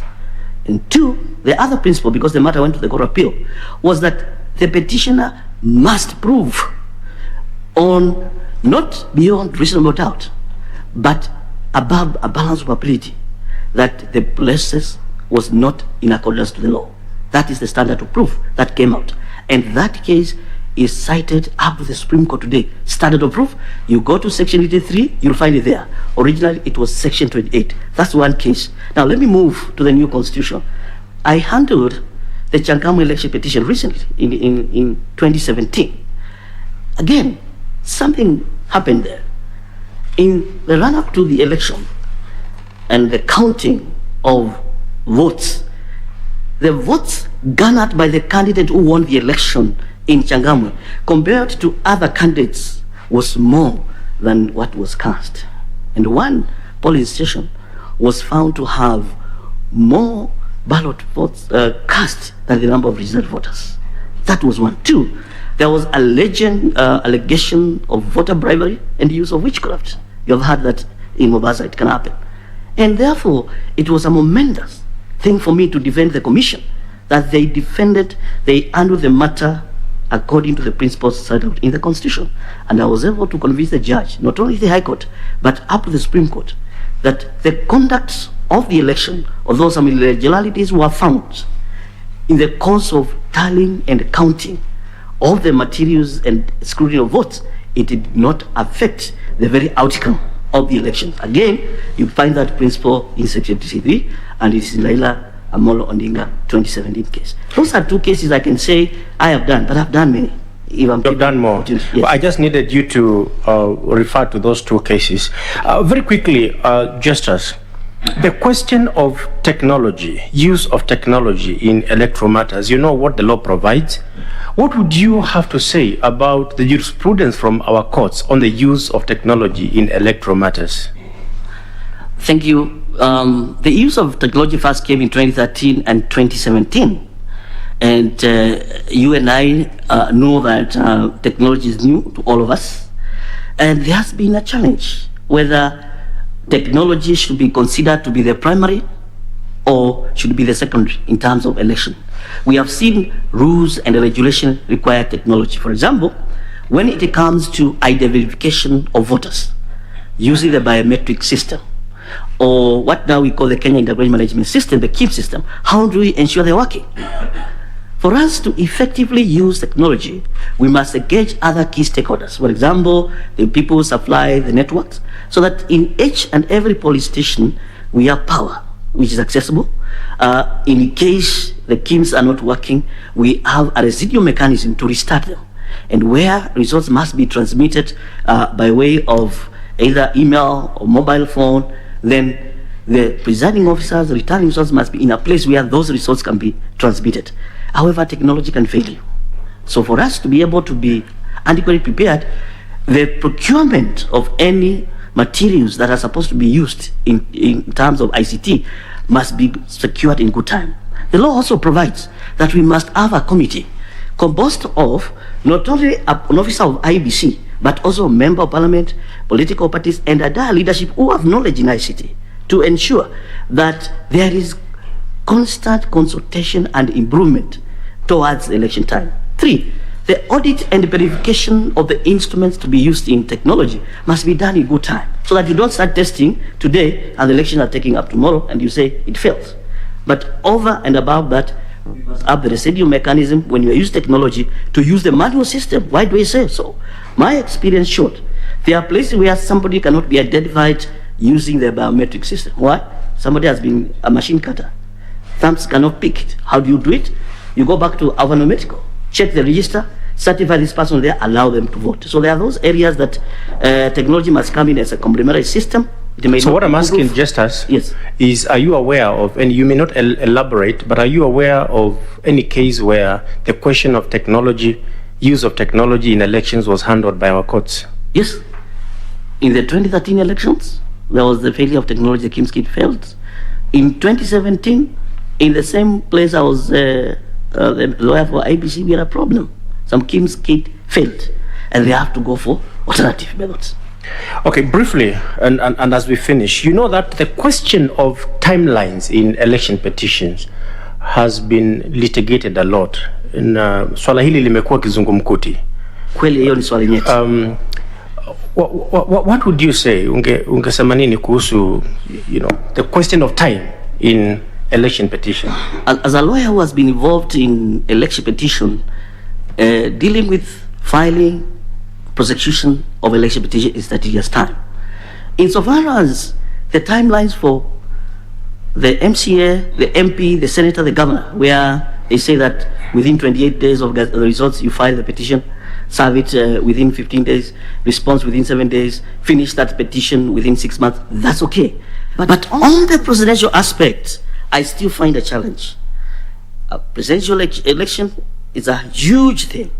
Results are declared, and within 14 days you're supposed to be disposing. Let's file the petition within 7 days, finish within 14 days. It's not possible. It has been a challenge. Even I will tell you, if you look at the Laila one in 2013, that was a challenge.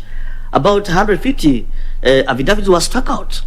How do you manage to bring 1,400 polling station results and agents within 7 days? It is a momentous task, and I think moving forward as electoral commission, if I was privileged to sit there, I would propose for reform that the constitution needs to change and give adequate time, like 30 days. That would be sufficient. But for the others, I think it's okay. In dispute resolution also, within the commission, the timeline is given okay. Okay. Yes. Thank you very much, Justice. All the best. Thank you very much, Madam Chair. I thought you last be in Kiswahili. Ingezungumza lakini nashukuru. Asante. Thank you, Mr. Kimuli. I'll now request Dr. F.S. Abdallah to ask you a few questions. Karibu Bwana Mnyidhia. Asante sana. Now, I'm very glad and happy to hear the humanity work you've done or you're doing in Mombasa. I was born and brought up in Mombasa. I was at technical high school. The way you moved to Mombasa, I moved to Nairobi. Ah, okay. Right? Now, before I start my conversation with you, Bwana Mnyidhia, I just wanted to make a clarification. You just stated that there was a program called Mombasa Sikinya. Yeah. I thought it was Pwani Sikinya. Pwani Sikinya, yes, yes. Thank you. Yes. Yeah, because it was not only Mombasa, yeah? Right. I even heard you talking about what you think about the procurements. It should be done well in advance for the material to be used in the elections. Correct. Right. Now, in fact, that was one of my conversation with you on how this can be rectified. It's come over and over and over and over, right? Now, of course, it's been in the public domain on the lucrative business from Iabc, especially nearer the elections, right? Ballot papers, technology, and other electoral materials. You know, the Iabc has yesterday advertised the material will be required, or the service will be required for 2022. And of course, my interpretation is the rally has started. I'm not talking about the safari rally. I'm sure you know what I'm talking about, yeah? Now, we have learned during this interaction with the various stakeholders, and it's been pointed out that the election cost in Kenya is anything between $8 to $12. Somebody says it is between $1 to $25, where in Rwanda is $1 and US is $1, right? I'm sure we all know it's a hidden secret that it is internal interest and maybe external interest. Now, my question to you is, if you become the commissioner or one of the commissioners, how would you handle this situation in order to reduce the cost of the elections? Okay, thank you very much. I do agree with you that procurement is a key thing, and preparing materials is part of the cycle of preparation for elections. And as a commissioner, the best thing that I would propose to the commission is that even as they craft the procurement rules and the regulation and they prepare this, they must have a proper election plan. When do they want to get these materials and at what cost? Do you want to go to the highest bidder or the lowest bidder, or do you get quality goods for Kenyans? And that will be going for the best price that will be able to provide here. And more so, particularly, you have seen that most of the materials are secured out of this country. You'll get UK, you'll get Dubai and all that. And I'm sure that might inflate the price. Can we have homemade based solution to procure materials locally? That will be cheap too. Can we ensure, because another cost of procurement is the disputes that come. You'll find what we call vendor wars, suppliers going to the PPDD, going up to the ICO to challenge the process of procurement.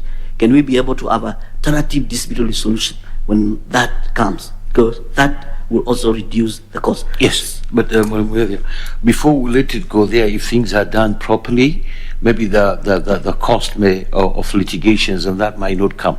However, how many methods are you aware where normally is being used for procurement, especially in the government institutions and the government ministries?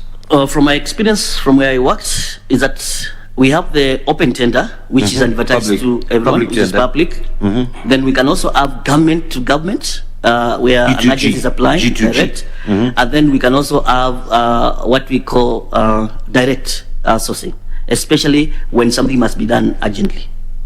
Okay, you done? Yes. There's another one, restricted. Oh, maybe. Yeah, where some people identified in the same trade or in the same manufacturing. Specific trade. You call restricted. Technical, restricted tender. Restricted, right? Yes. Now, in your opinion, or generally, what globally, what are the 7 fundamental public procurement principles? What are the 7 fundamental public procurement principles? One, there must be transparency in whatever is being done, and you must be able to get the best price for the goods and services that you're procuring for. And all bidders must be given equality when it comes to tendering. That's very important. How many are those? There should not be How conflict many of come interest. There's about 3. 3, okay. Yes. Conflict of interest, if there is, you're sitting as a member of the board, you must disclose, and you must never participate in that. In terms of institutions, there must always be a tender committee, and the CEO of an organization becomes the accounting officer for purposes of that procurement, so that if anything goes wrong, then there's an issue can be solved. Then there must be a dispute resolution mechanism. When bids have come, what time are they opened? How do people access that? And the results are communicated in an open manner. Okay. Maybe to shorten then for our conversation purposes, it's transparency, which you got it, integrity, right? Economy, that is value for money, right? Openness, right? Fairness, competition, and accountability. And if you happen to be one of the commissioners, I'll send you my legal advice fees. Thank you very much. For now, all right? Thank you. Now, again, Bwana Munyidhia, what could have been a problem here? What we say, maybe the internal checks are not in place, right? Globally, the existence of internal audit committee is recognized internationally, right? As an important feature of good corporate governance and required by the Public Finance Management Act 2012. Please advise this panel who appoints this committee. Thank you very much. The internal audit and risk committee is normally a committee appointed by the board to oversight the process of management of funds. And that committee will be responsible to guide and give policy and strategic directions on the key risks when it comes to management of funds. And as I have said, when it comes, for example, in procurement, you'll find that the CEO of the organization becomes the accounting officer. And the role of the board will then be only to receive a report from the finance committee and to note how funds have come, how they have been spent, and ask the query, so that the board itself doesn't descend down to the issues of operation. Mr. Munyadhia, the internal committee board, the CEO will never be part of that because he is in charge of the management. Supposed to be oversight. Yes, you're very right. The board, internal audit committee is a committee of the board. Yeah. And in many occasions there will be 2 or 3, and that board has the mandate to co-opt any other member, including out and inside.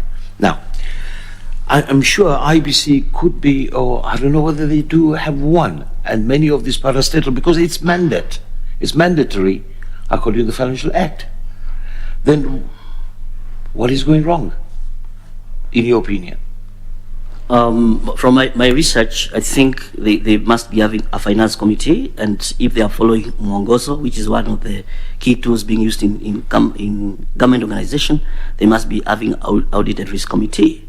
But perhaps one will ask themselves, for example, the commission as it is now only have 3 commissioners. Mm-hmm. I don't know how those 3 commissioners can spread themselves in all other committees. So there is that question about the quorum for them to constitute themselves. Okay. Now, Mr. Munyadhia, I heard you saying that you represented the IBC in one of the cases.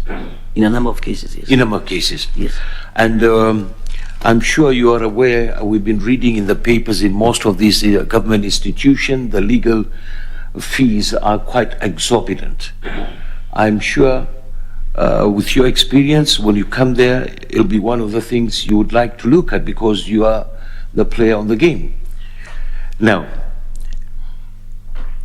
I'm just giving you information to give you another heads-on. Okay. Yeah? Okay. Now, from your recommendation, there's a very impressive recommendation here from Kituo cha Sheria. And I'm reading, and with your permission, I would like to read because we are proud of this. Yes. Paragraph 4 of the letter says, Mr. Munyidhia has also played a key role in inspiring fresh confidence in the organization development partners, such that during a span of 2 years, the organization annual revenue from donors increased. Now, my interpretation, revenue as an income. Is there a difference between revenue and grant? Because this is a donation. Does a donation become a revenue? From the writer, I don't know what the writer intended to say, but he must be saying, generally the balance sheet in the organization group. I am not a financial person, but I do believe that if donations come in, whether by way of subscription or from development partners, that becomes part of the income of the organization. Thank you. You run an organization. Yes, we are. How do you describe revenue in your balance sheet? What we have generated from our activities. Earnings, incomes, right? Earnings from income. Good. Yes. Okay, so I said to be corrected of that. Yes. Now, this is good. Now, do you think this was done by you as an individual or as your board? That's the board. That's the organization. It's the board, yeah? They're speaking about So I think this guy says during your organization tenure, right? Yes. Now, was this refundable? No. It was a grant. This is a grant for purposes of running the organization. Good. And as an organization, you Good. know that you have to engage development partners so that they can fund Right. activities in their line of. Of course, budgets. to run better, to put technology in place and all that. Now, I'm sure you are aware that one of the biggest problems IBC has been having, or all the commission, is funding. Right? Yes. Now, 2 questions.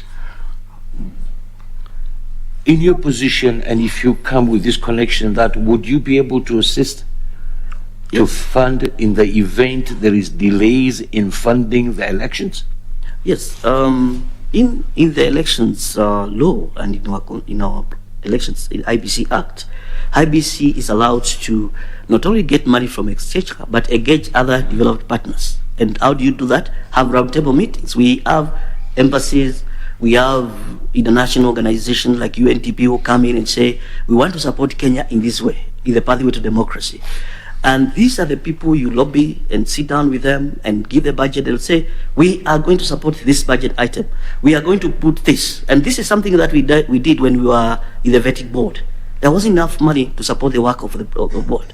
And we had to have a roundtable meeting with a number of development partners, and they put a basket fund, which through National Treasury allowed us to use, and we were able to accomplish. So similarly, if I was joining the IBC, I will use those soft skills again to be an ambassador within the organization, to lead the team that will sit down and demonstrate that you give us these funds, we will be able to use them this way, because development partners like accountability. Thank you, Mr. Muguga. My parting short is, we would maybe appreciate your legal mind and experience you've been having. There's 2 sayings. There's no free lunches, all right? And you don't look at a gift horse in the mouth. How can IBC ever be independent when it is going out for grants and funding and, that is, I don't need an answer, because it will be, it's a matter of concern to all of us as Kenyans, I'm sure, including you. Thank you, and all the best. Thank you very much, Thank you, Chair. Dr. Thank you. Thank you, Dr. Abdallah. I'll now request Mr. Gideon Solonka to ask you a few questions. Thank you. Thank you, Mr. Muguga. Now, my first question will be Article 2 on the supremacy of our Constitution provides under sub-article 5 and 6 that the general rules of international law shall form part of the laws of Kenya, and further, that any treaty or convention ratified by Kenya shall form part of the laws of Kenya under this constitution. Kindly give us 4 international laws or principles on elections that apply to Kenya. Okay. Thank you very much for that. Let me start by saying that 1, the general principles under the ICCPR, the International Convention of Political Rights, comes in straight into Kenya and is already in our constitution by virtue of how we have enacted our Article 81 on the general principles of how elections should be. Coming closer home, the regional in terms of African Union, we also have a convention which governs the issues on political rights and all that, which is very important. Freedom of association, again covered in the same convention, which is key to the management of elections. Again, the independence of electoral bodies covered again under the convention for purposes of guaranteeing free and fair elections. Then finally, when it comes to dispute resolutions again, we have whole conventions on how tribunals and courts operate to try and deal with disputes that come as a result of elections in this country. Of course, guaranteeing the sovereignty of this country. Okay, thank you. Are you aware of the United Nations Declaration on Human Rights? That's the first one, the UNGR, and that's where everything flows from. Okay. International Convention on Political and Civil Rights? SSPR, yes. International Convention on Elimination of All Forms of Racial Discrimination? Yes, it's in our Article 27 now. Okay. And what about the Convention on the Rights of Persons with Disabilities? It's also there. Okay. Now, let's move on. You talked of prisoners voting, yes, in Kenya. So when did prisoners vote in Kenya in our history? In the 2010 referendum, when we are getting the new constitution through the High Court decision that Kitruo went to court, that was the first time we got the prisoners coming. And in 2013, in the first presidential election in the new constitution, the prisoners were registered and were able to exercise their right to vote. Okay, now the constitution disqualifies two categories of persons from registration, yes, as voters at elections or referenda. Yes. Who are these persons? If you are found to be a person of unsound mind, if you have been found to be bankrupt, and even if you have been convicted of an election offense, be disqualified from participating. Okay. Now, are you aware of the decision that made it possible for prisoners to vote? I may not pick it of it, but I'm aware it's the famous decision by the then CEO of Kitruo, Chesheria, who later became now Member of Parliament. Yes. And now she's a member of the National Commission on Gender, Priscilla Nyukabi, yep, and others. That's the case. Okay. Thank you. What is a campaign period?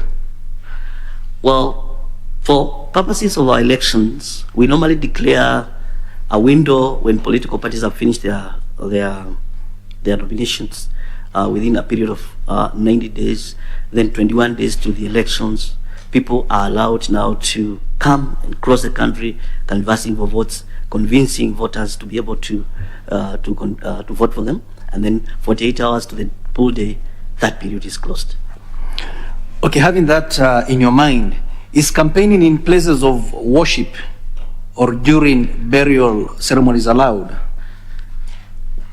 Well, in this country, we have seen people take advantage of that. It has been spoken against it in terms of respect for freedom of worship. Do we have a law? Not yet. Not yet. We don't have a law barring that. So people still speak. You sure of that? Yeah, I'm sure of that. I'm not aware of any law that bars people. You may need to look at the Electoral Code of Conduct. Okay. In the second schedule to the Elections Act. Okay. Yeah, paragraph 6D. All right. Yeah, it clearly is clearly debars people from campaigning during campaign period. Okay. At funerals or places of worship. Thank you. Yes. Now, I want you to tell us. Okay, just a simple question. When did Kenya become a one-party state? In 1982, after the past coup, when the constitution was amended. 1982. After 1982, yes. And when were the Mlolongo elections held in Kenya? 1988. Okay. Why is secret ballot voting important? It's part of the key principles in elections that no one should be able to know the choice I've made. It's a principle in our constitution, yes, and even in election regulations. Now, these Mlolongo elections that were conducted as Yes. you rightly said, in 1988. Yes. What did that entail? It entailed people lining up against in support of the candidate whom they support. Yes. And Kenyans were openly able to see that somebody who had a longer queue was losing election to another one who had a shorter queue. And that then did not guard the secrets of the vote. So, which provisions of the current constitution will that Mlolongo type of system of election violate? We do not have that system, because even in our nominations now, the regulation requires that everything be carried by way of secret ballot. We have not had a provision of queue voting, as it was called then. So I'm saying which provisions will it violate in our laws, in our constitution today? I think you'll find it in Article 86, the voting mechanisms. Yeah. Yeah. Article 38(3) of on right to vote. Yes. Yes. Okay. Now, how are the commissioners of the ECK appointed for purposes of the 1997 elections? We had, and you may recollect this, we had just left the university, we had the IPPG.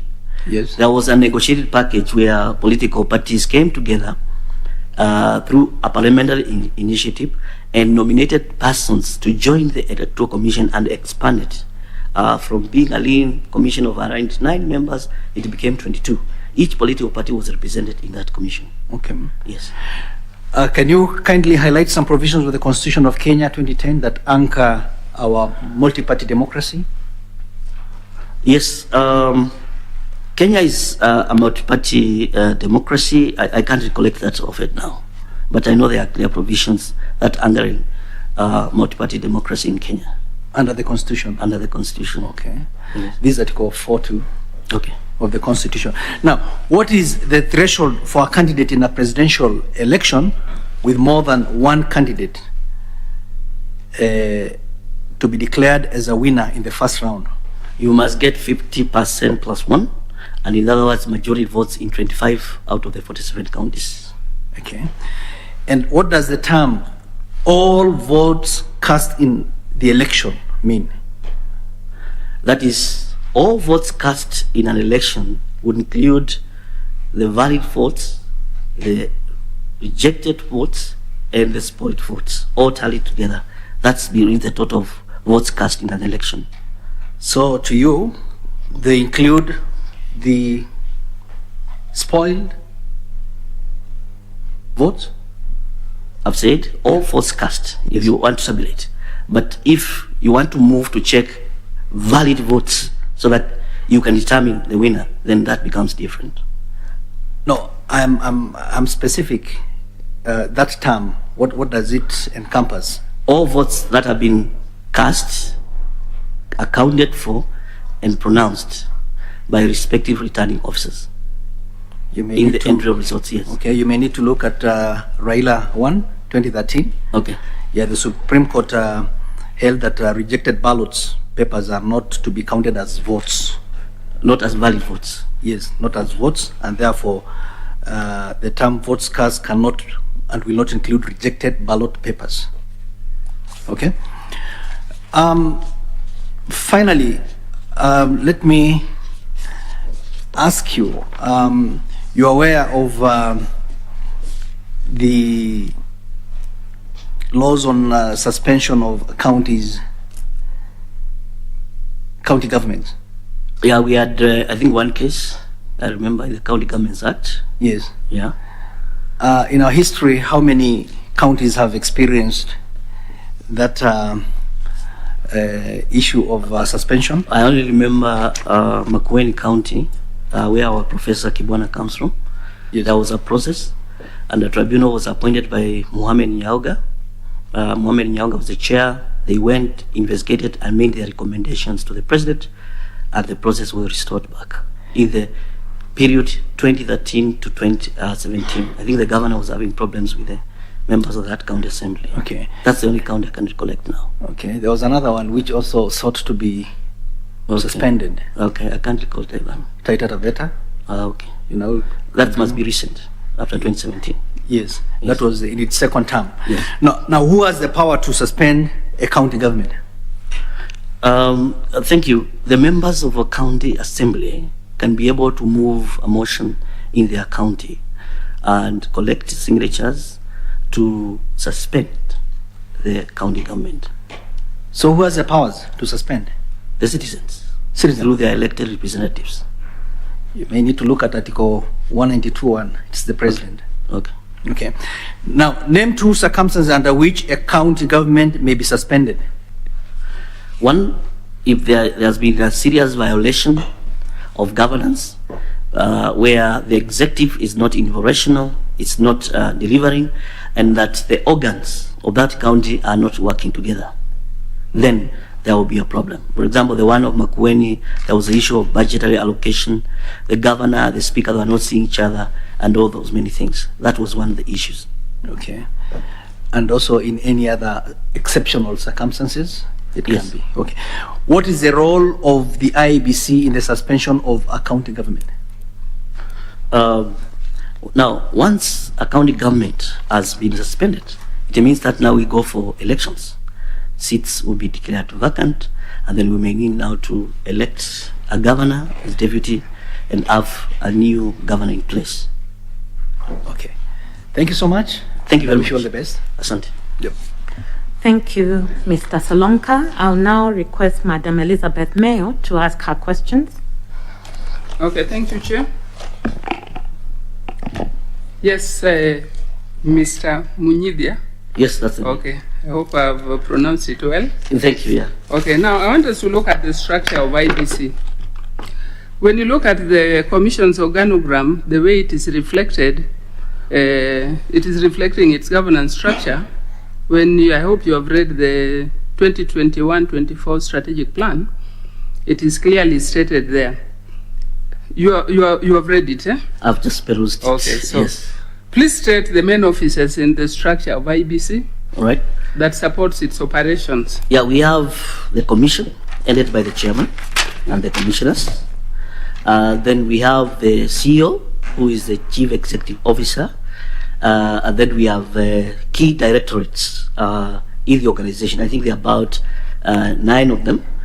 We have finance, we have procurement, we have a directorate dealing with FEGO, another dealing with voter registration, and we have another one that basically deals with operations and the county offices outside the headquarters. About 9 directorates are structured there. And in each directorate, you'll find a director and managers below it.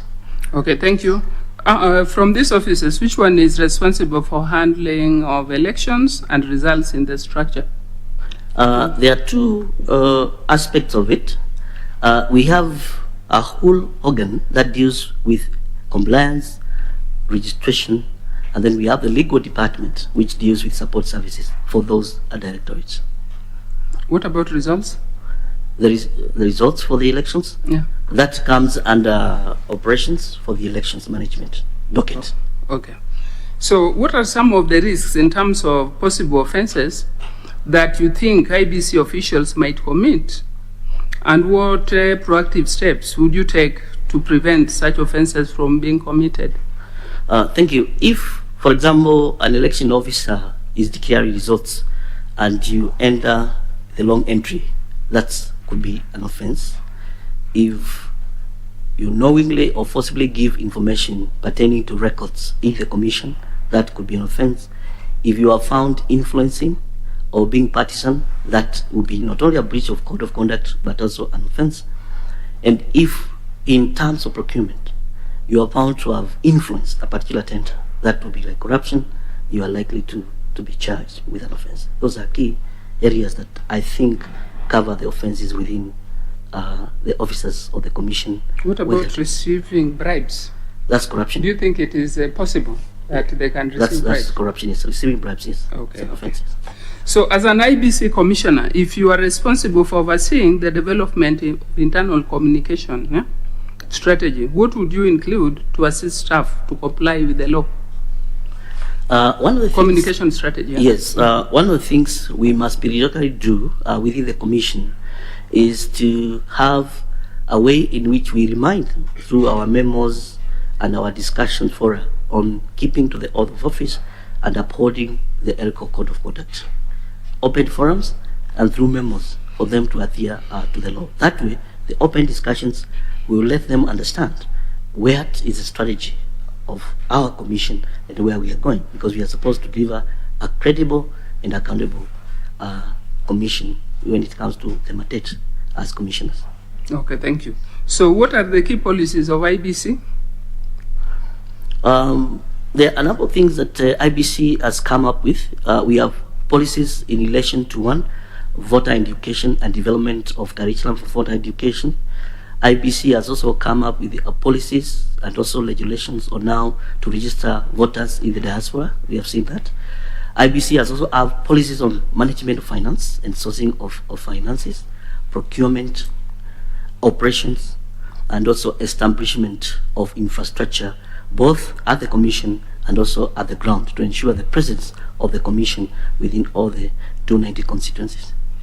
What about human resource policy? There is also a human resource policy which shows how to recruit, the process of recruitment, and the process of dealing with both the discipline of the staff and also how staffs can grow from one grade to another within the commission. Okay, thank you. So in your view, what do you understand by staff appraisal? This is a process in which staff are given targets annually, and those targets are periodically appraised before a staff can move to the next level. So you'll see it with the end of a department, they will appraise you, and of course the chain will go up until the CEO is appraised by the board. Okay. In case there is you are through? On the key targets that they set in the beginning of the year to achieve. Okay, thank you. Thank you, Justice. Where there is where the court has found the commission has committed irregularities, yeah? Maybe somebody has taken IBC to court and the court has found that the commission has committed irregularities through the actions of their staff.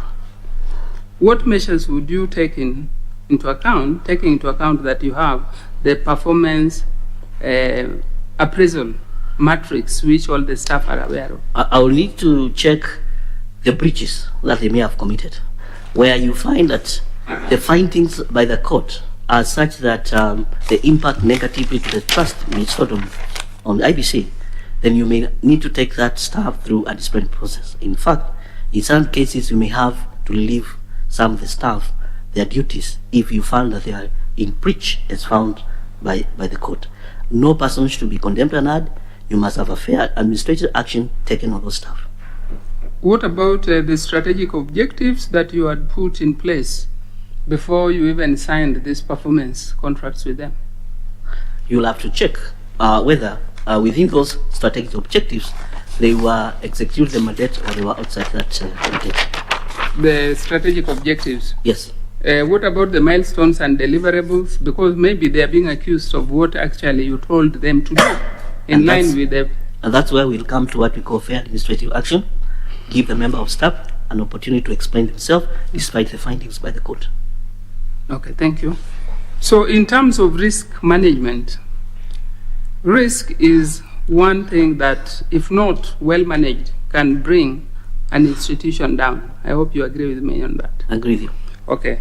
So the Treasury requires that all public institutions should develop and implement a risk management framework as part of a wider public sector financial management reform initiatives. Yeah?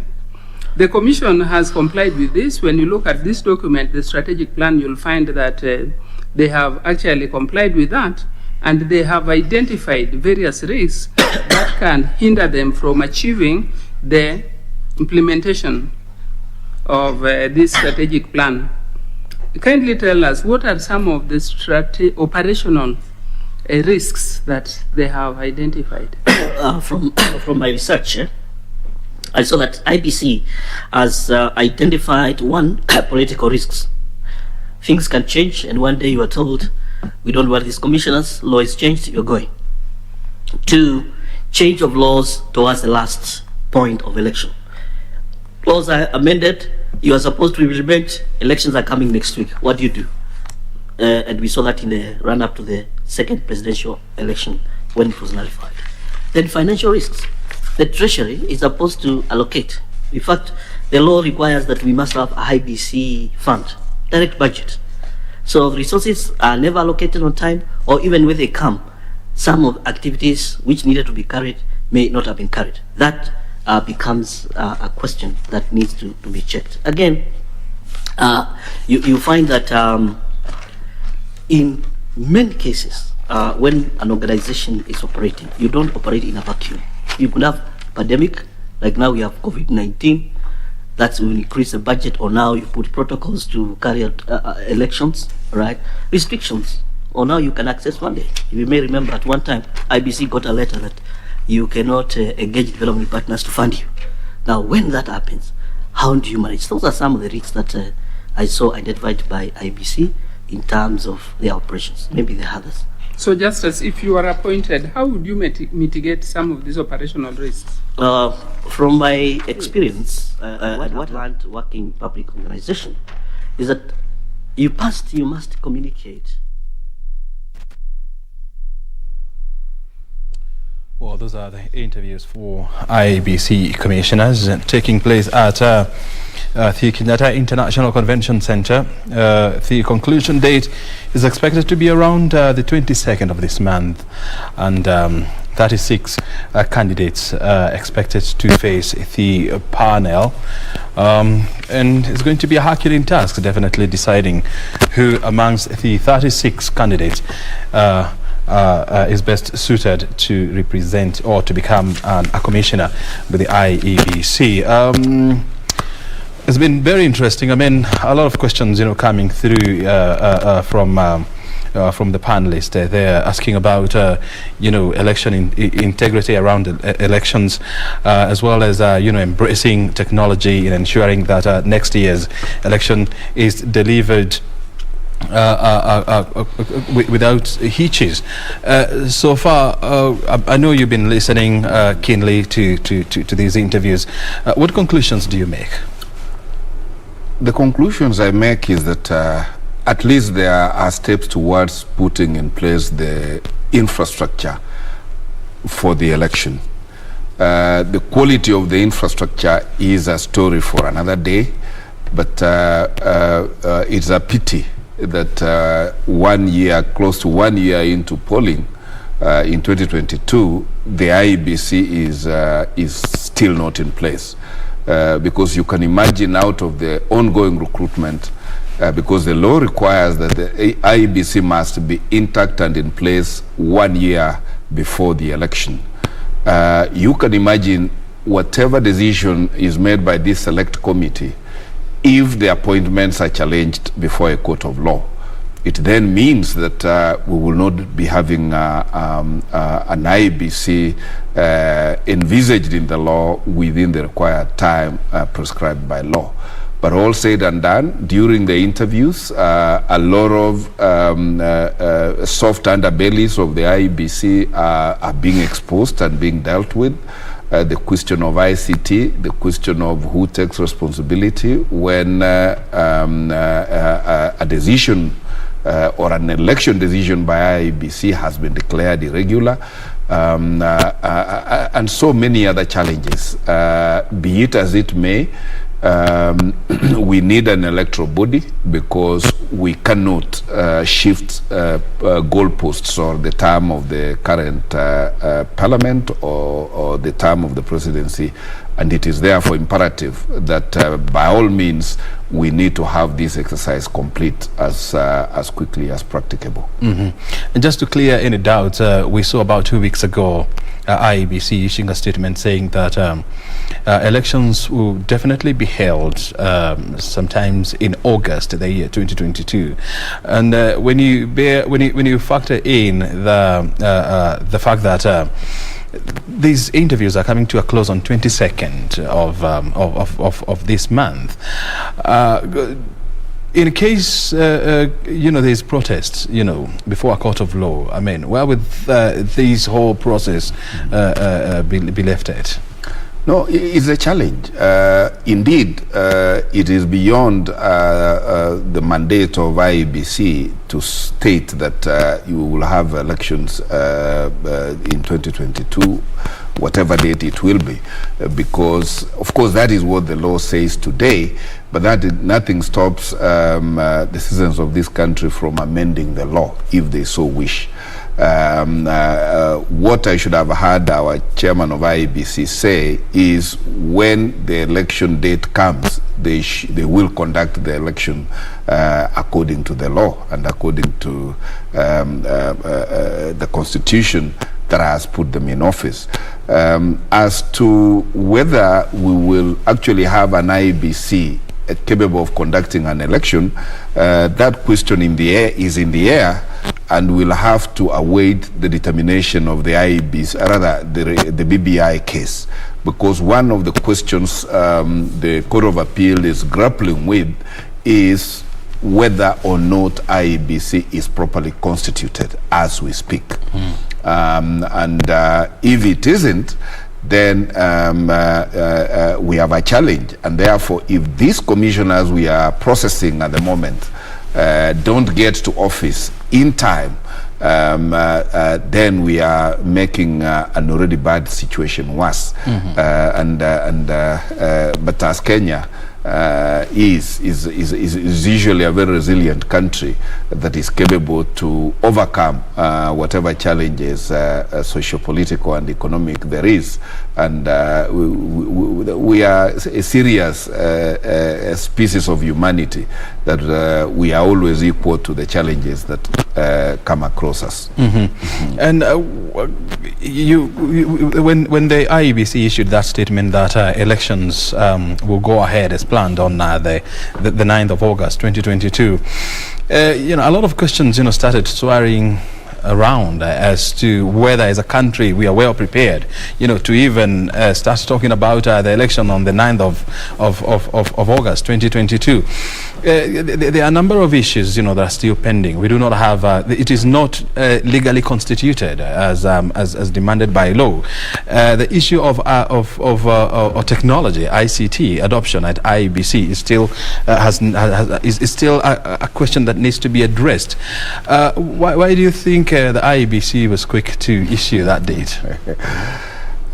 Well, it is about being relevant and being visible. Because if you asked me, while IEBC is saying yes, there will be an election next year, the same IEBC has made steps towards procuring referendum material. Of course, yes, it is out of abundance of caution, just in case we will have to go through a referendum. Then how do you, same IEBC, say we will carry out an election next year, and you are floating procurement or tenders on referendum material? And how can you say we will have an election next year before we get a determination on the BBI case? In the event the BBI case allowed a referendum, then there are other questions we have got to deal with arising out of that decision.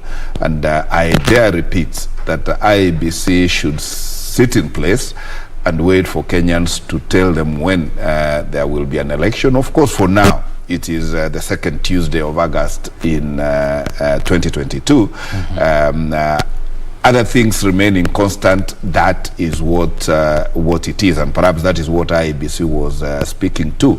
But as I said, Kenya is a country capable of anything, and therefore it is not election time until it is election time. and I mean, you're saying that it's true that the mandate of changing election dates remain with Kenyans, but what would that take if Kenyans were to decide, hey, look here, we're not ready for these elections come the year 2022. What will it take for them to change the second Tuesday of August 2022? Of course, it will take a referendum, and do we have that time? And it is not a question of time. Time is a factor that can be dealt with, because look at it, O'Brien. The last boundary delimitation in this country was conducted in 2012, and after every 10 years, it is required that before we go into elections, boundaries again be delimited.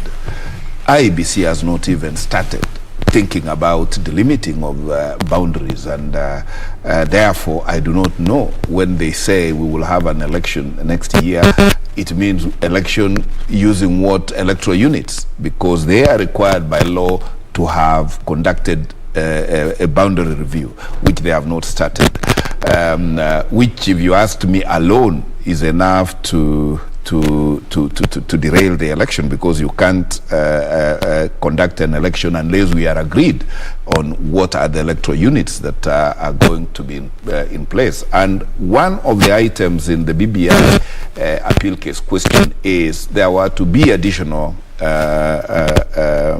electoral units to cure the question of proportionality in representation.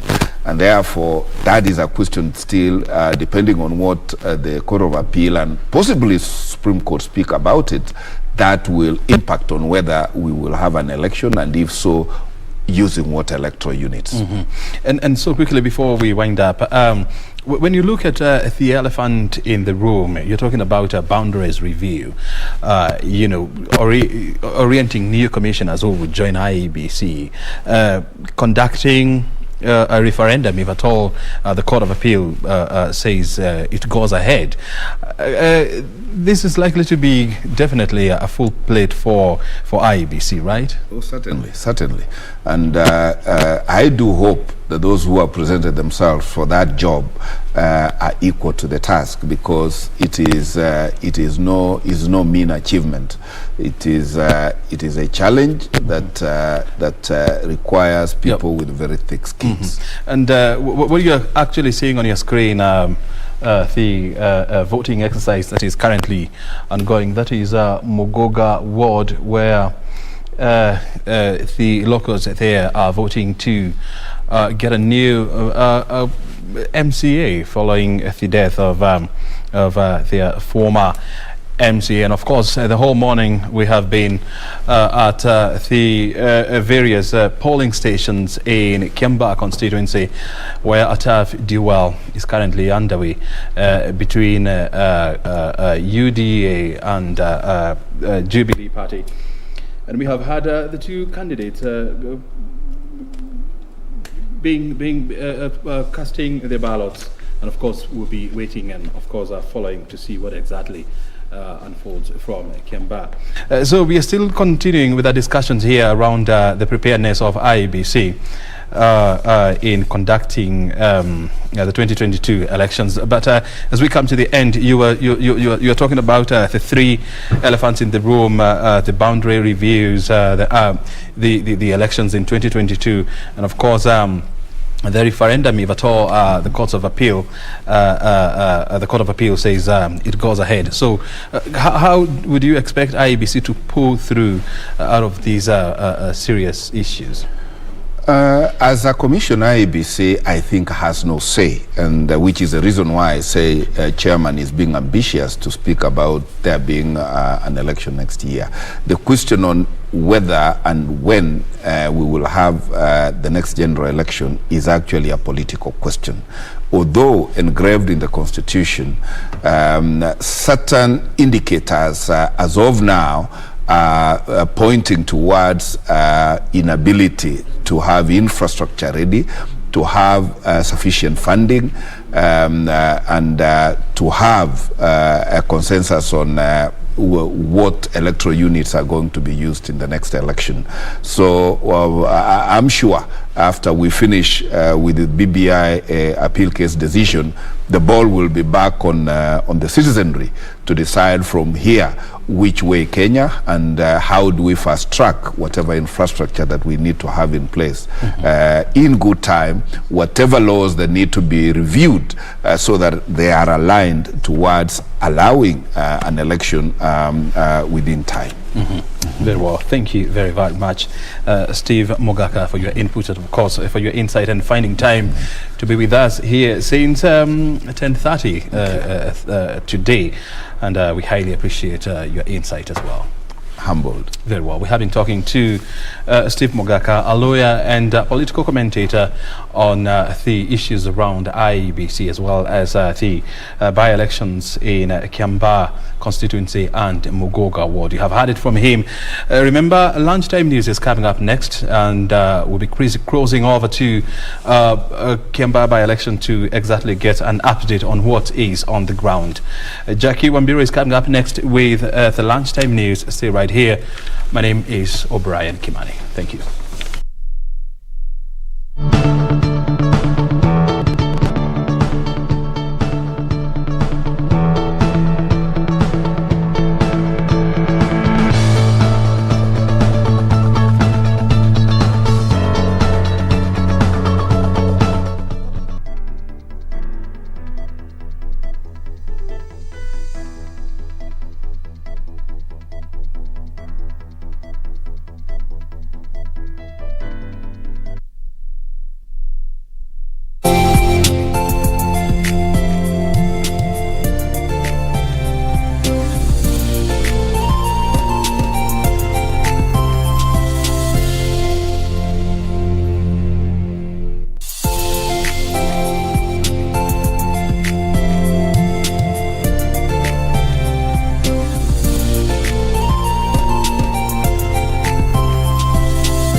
She has not let her disability define her to become outstanding in all spheres of life.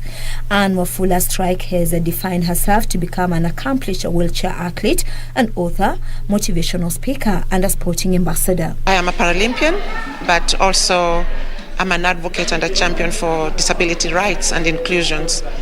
And I'm also the founder of the Olympia Wafula Foundation, which is it's actually a charitable